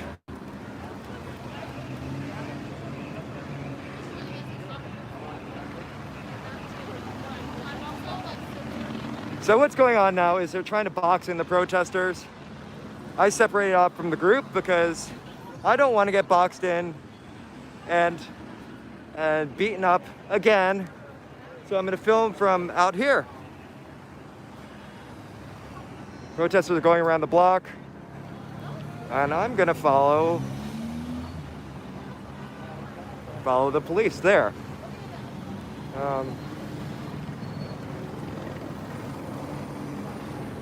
I think that the sheriff's department has a big fear of like people burning down the fucking sheriff's station or something, which is ridiculous. The damn thing's made out of stone. And all of us protesters are, as I say, we're a rather mild bunch.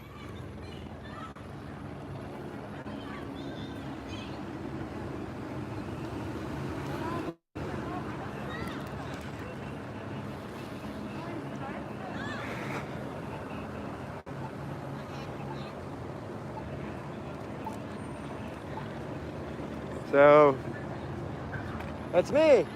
Look, It's me. Yeah, watch your live stream. Oh. Yeah, I came out here. I'm D-Money Industry. What's going on? Take care. Be careful. You see my comment? Huh? You see my comment in the chat? I didn't. I'm not looking at the chat right now. I'm trying to pay attention. I don't know. Look for him. Thanks for coming out. Yeah, what? Take care. Watch out. Hey, Precious, where's the main group at the moment? They went down to the right. Okay. And I split off from them because I think that they're going to get kettled, and I don't feel like getting kettled. I went off for 10 minutes because I thought it was all dying out, and then got an update they called down Louisville Assembly. So, okay. Hey, thanks for coming out. You're welcome.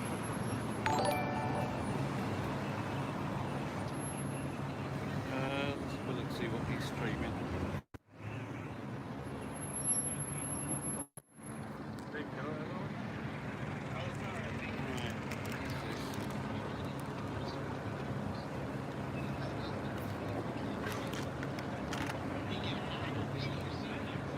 Oh, fuck. Hang on. I'll be right back.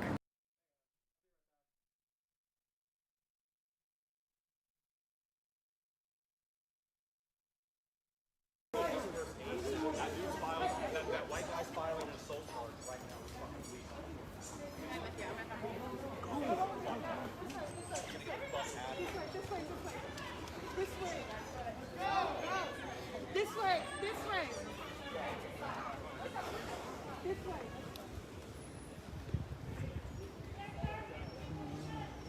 At Robertson and Santa Monica.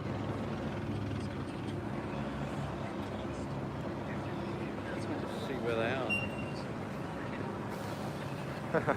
Oh, you're watching that? Yeah, I'm watching the live feed while I'm smoking a joint. Yeah, hopefully they will say. Again,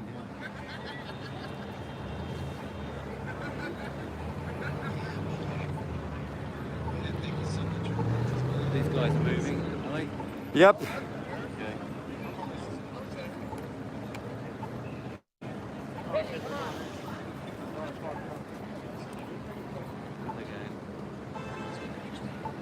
Okay. Should I run after them? I don't always stay with everyone. I do not always stay with everyone because I don't feel like it. I can do whatever the hell I want. Do you know, or do you want to just follow them? I think I'm gonna follow them. Hey, let's go! Woo!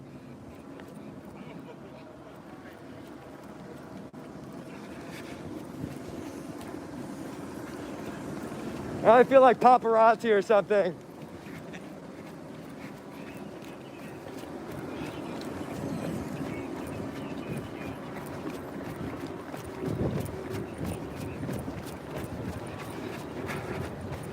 Hi, if you just joined, my name's Precious.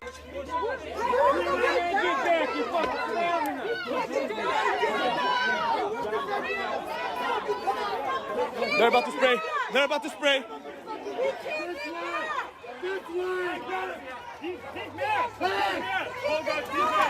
Go! Woo! Woo! Woo! Woo!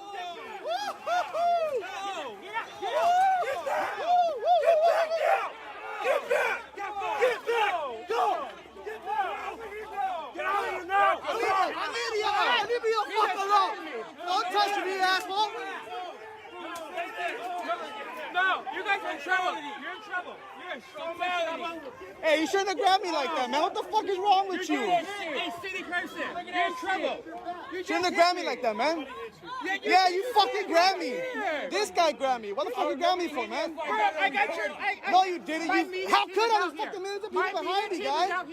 Come on, man. I You gotta tell your buddy not to grab me like that, dude. For nothing. Do it now. So you guys about to get it. Can I get this? Could you just scoot over a little bit? No, they just politics. I want to get it. Come on, man. You just hit a representative. It doesn't work like that. Come on, guys. Let me get some good shots, bro. Just get that guy. Get that guy for what? Can I get some good shots now? Fucking what? Everything's right calm. One of my press guys right there, another one right there. We're not going nowhere. I didn't even tell your name. Carl. Just move over a second. It's just ridiculous, I just want to get a good shot, man. You sure they're breathing? Can I get a good shot? Can I get a good shot? Somebody? Wilson, can I get a good shot? Mind moving over for a second? Ah, come on. Well, at least you answered, man. At least you answered. Do you mind moving over for a second? Hey, Coretta. No, keep getting it because I want all. I want it all. She's been somewhat injured. Can you hit somebody? Go to our first Negative. You can stay where you're at. You want me to kick it over to you? You want me to kick it over to you? All right. I wasn't planning to anyway. I wasn't planning to, man. I just wanted to get you guys a smile. It's not that bad. It really isn't. Declarations to Columbia and B Street. And I need the chief. And like, yeah, I was assaulted by the officer. Yes, I was. It was Carl and Wilson. Shit ton of police.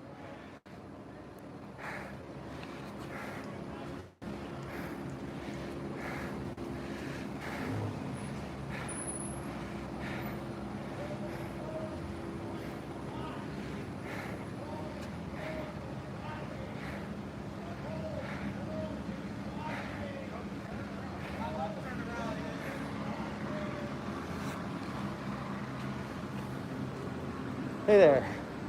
What's up? Is that? No. Is that?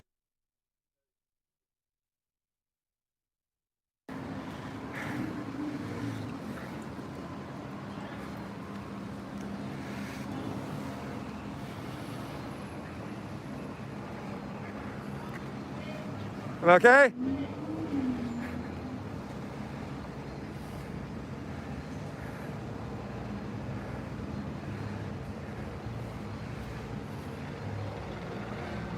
Well, I'm standing here, but again, they may arrest me and these other photographers anytime for the crime of standing on the sidewalk.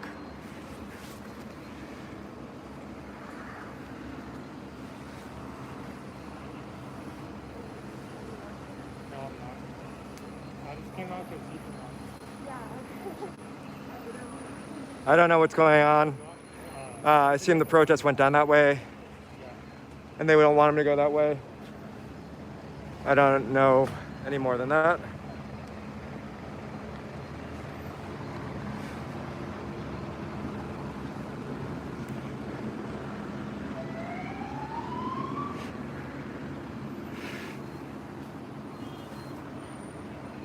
That's gone. Yeah, there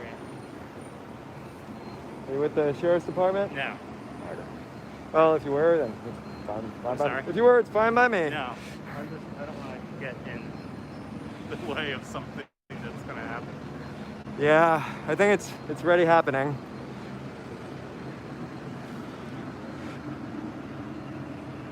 Oh, great. They are turning around. So obnoxious. Yeah. So play by play, this truck is backing up in a full lock turn. This the Ford 350 only has 37 degrees of turning radius. Actually, that looks like a much higher degree turning radius, but they are turning. Do they have an LRAD on the back of that truck? Yeah, that's a big old LRAD. It's a big bad LRAD. Fuck these guys. And then what's the white truck? This ain't fucking Portland. Turned into Portland for a second there.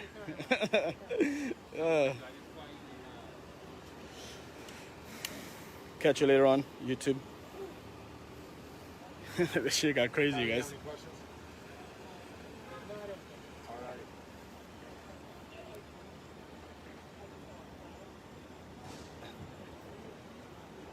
Tara Lopez, it's a I didn't post it. Venmo's up there though. I think those are like I don't know, they're all in green. Is that Border Patrol? That's SWAT. I just read it, it's SWAT. Those red things right there, those orange things, they fucking hurt, guys. Don't get hit by those.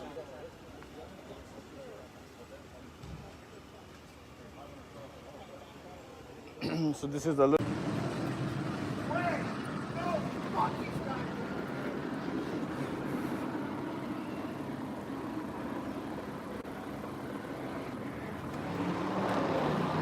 All right, I'm gonna look at chat. We know. So this officer,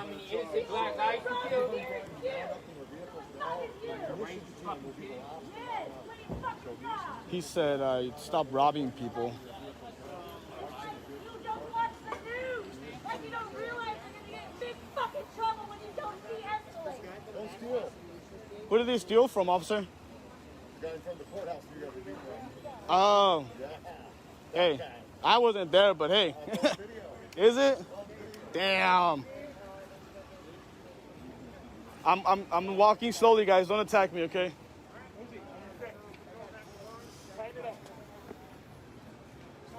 So he was referencing don't steal because supposedly they stole the guy's phone. That's what he said. But look at this. Whew. Cops everywhere. SWAT team everywhere. That guy looks like he's ready for some action. This guy looks like he's ready for some action. Do you know what reputation is? Our nation? Our nation? My nation? Black lives, they matter here. Black lives, they matter here. Black lives, they matter here. Black lives, they matter here. Black lives, they matter here. Black lives, they matter here. Black lives, they matter here. Can you hold this for a second? Yes. Thank you. Black lives, they matter here. No justice, no peace. No justice, no peace. No right back, police. No right back, police. Make some noise, Sacramento!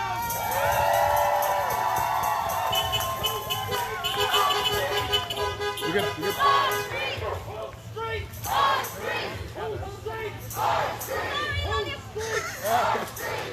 There we go. Clear, we're all good to go. Beautiful, thank you. All right, appreciate it.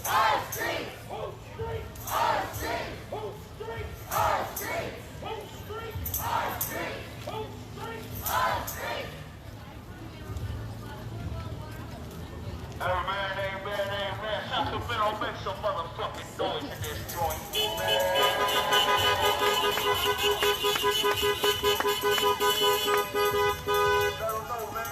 Mission of the night, man, is through our radical joy, through our dancing, through our shots, wind, rain, our pain, our sorrow, our frustration. Because we know what is future, what our government is doing to us, pretty fucked up. So we're gonna strike this shit out. We won't be heard, we won't be seen, and we will shut this shit down until we get justice across the board for every person of color. That's right. No justice! Hey. No justice! No justice! No justice! No justice! No justice! No justice! No justice! No righteous! No justice! No righteous! No justice! No righteous! No justice! No righteous! Black and white, they matter here! Black and white, they matter here! Black and white, they matter here! Black and white, they matter here! Black, white! Black, white! But the guy was recording. And they gave him his phone back? Yeah, he got his phone back. There's one with a camel pack. He had long hair. Shit. Well, the dude kept walking all slow like he was cool, you know what I'm saying? I'm like, dude, you turned the corner, you should have fucking ran. Shit. Should have smashed it. Well, yeah, somebody give it back. We're getting everybody out. It doesn't matter about the money. Yeah, well, hopefully they don't I'm Abel, try to- by the way. What's your name? I'm George. Hey, nice to meet you. Nice to meet you. My hands are a little sweaty. Yeah, good, brother. Yeah. How do I help get people out? Talk to that, man. I don't. The guy's already getting everybody out. Don't even worry about it. Man, dog, I got bread, dog. No, don't even worry about the money. Nobody's got to pay anything. We're Man, I got video footage of him, the console getting hit. I got no visual of me getting hit. Yeah? Yeah, all on my foot. Send me the info. I just... Yeah, I'm on the corner right I'm gonna back up so I don't get your number. I'm gonna back up so I don't get your number. Damn! Yo, that shit was fucking crazy. That shit was... Woo!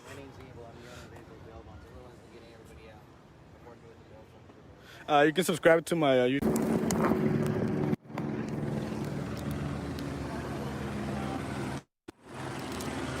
Come on, motherfucker. Church.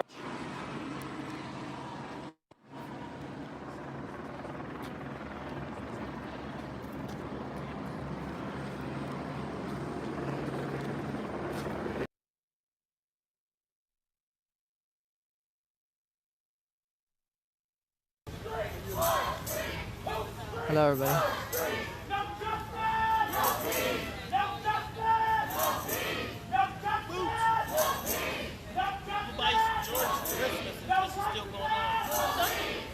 High top Jordans for Christmas and just still going on. Nah, I got strong ones. I kick a lot. They're strong. Trust me. Normally I'd be barefoot. I pulled my ankle last protest. Yeah, you told me last night. You were like, I need some black time. I told myself, I see boots and one pair of boots. I'm going to get some high tops, send them to the station. What size you wear? 6? No, like an 8. Damn! You didn't make those? Oh yeah, you're small. I got you. High top George, that's on my bucket. I'll take it.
Good evening, everybody.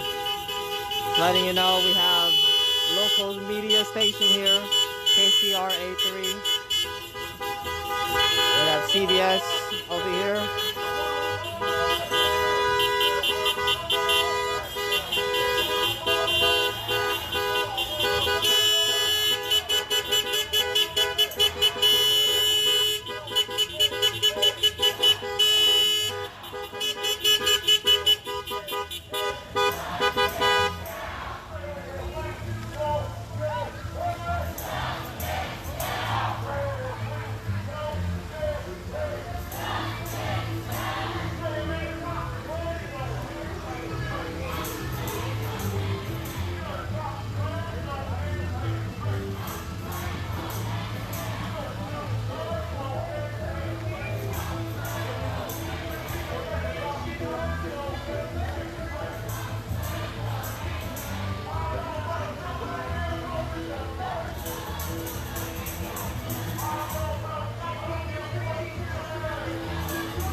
I see everybody's comments.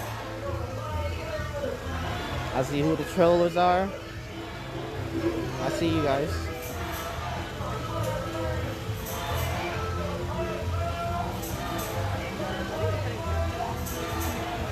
No, nobody. No. This is all whatever. I don't know who's planning it, if there's any plans, but no one knows. So we're just following. They're not, right? Yeah, it doesn't make sense, right? Yeah, it does. I feel the same way. It doesn't make sense. Like, you're missing something. We're not walking towards anything. Yeah. We're just walking away. Right. It's weird. Huh? Yeah. Yeah. No. See, that's where it's at right now. What's the next goal of this? What's going on? What's happening? Yeah. And if there is, we don't know.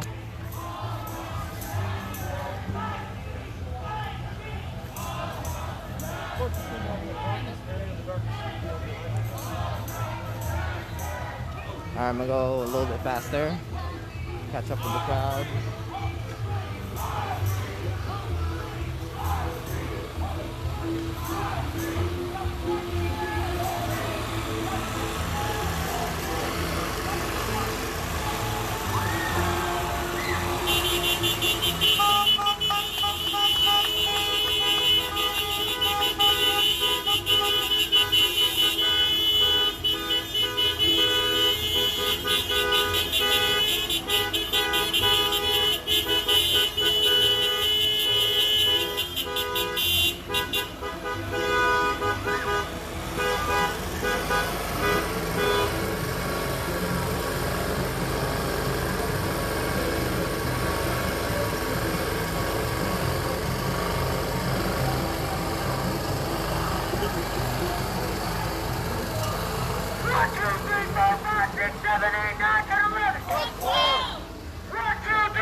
Cops have us blocked that way. We have to turn right now to do it. Yeah, you guys gotta go this way. Okay, we have to go this way. They got us blocked. Hold on, they're carrying the What are you doing?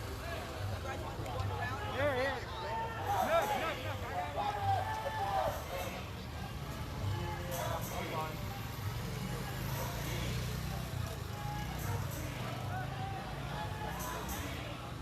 So, just behind the scene, there are a line of cops just waiting right across there. And now the crowd has moved into a new location, actually the opposite road. So I don't know how this is gonna go, but this is happening.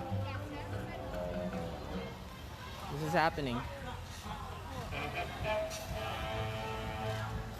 So they're trying to figure out what to do with the caravan since it. And then there's everybody's cars here waiting. Hey.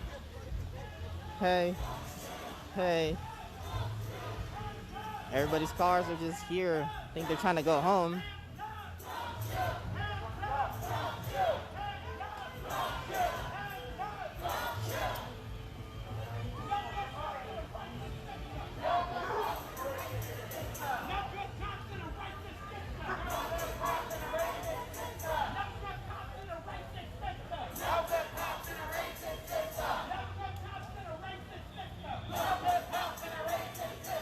Wow.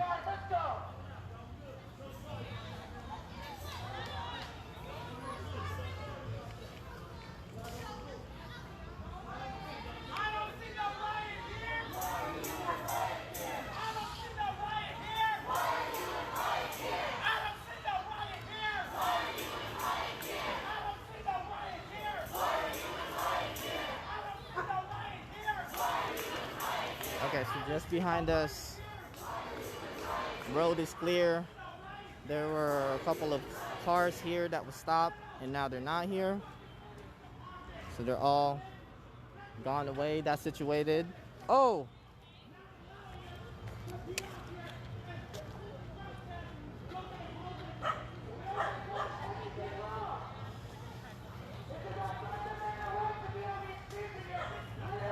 And then 360 of it, or right behind that is this.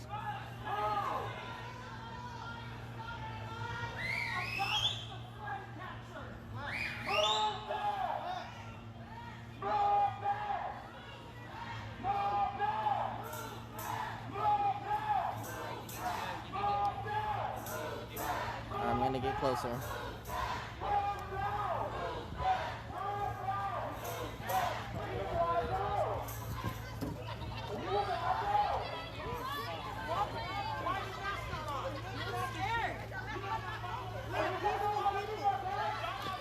Yeah, you bet.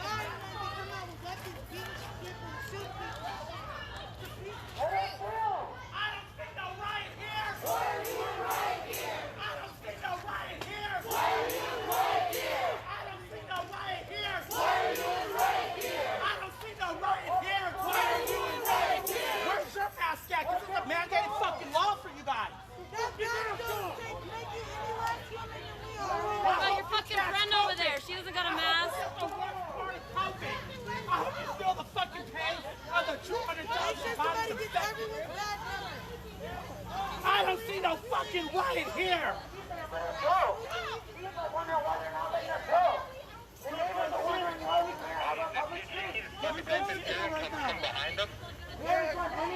We are non-violent. We are non-destructive. So we have press on this side, also getting blocked. Why are you in riot gear? I don't see no riot here. Why are you in riot gear? I don't see no riot here. You just saw him pointing the camera, the lights at me. Why are you in riot gear? So obvious. He was pointing the flashlight on me. On the camera too. Where's your fucking mask? Where's your fucking mask? Where's your fucking mask? Where's your fucking mask? Where's your fucking mask? Where's your fucking mask? Where's your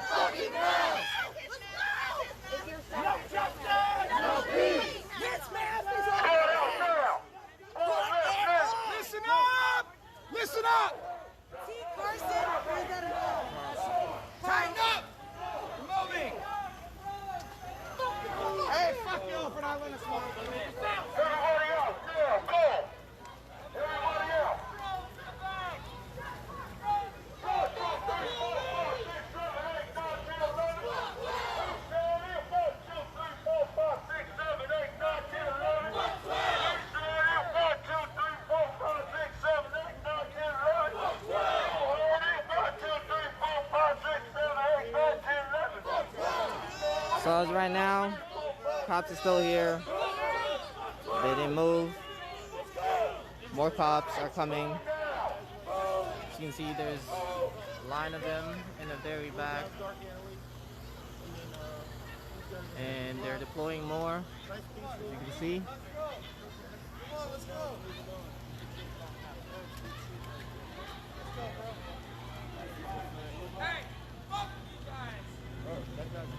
All right.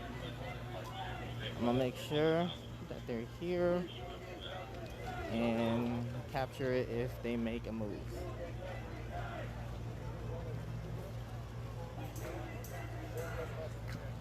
They're rabbiting. Hey, they're rabbiting. You know what I mean? Like, why did they pick this spot to stop?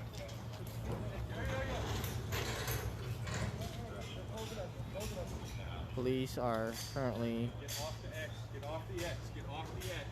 Get off the X. Get off the X. they are now dispersing and going to the next location. And it looks like they're going to be following where the crowd goes. But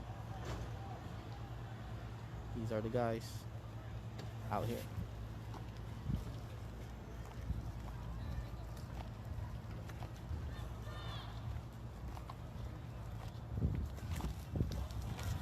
So they're already on the next block, as you can see.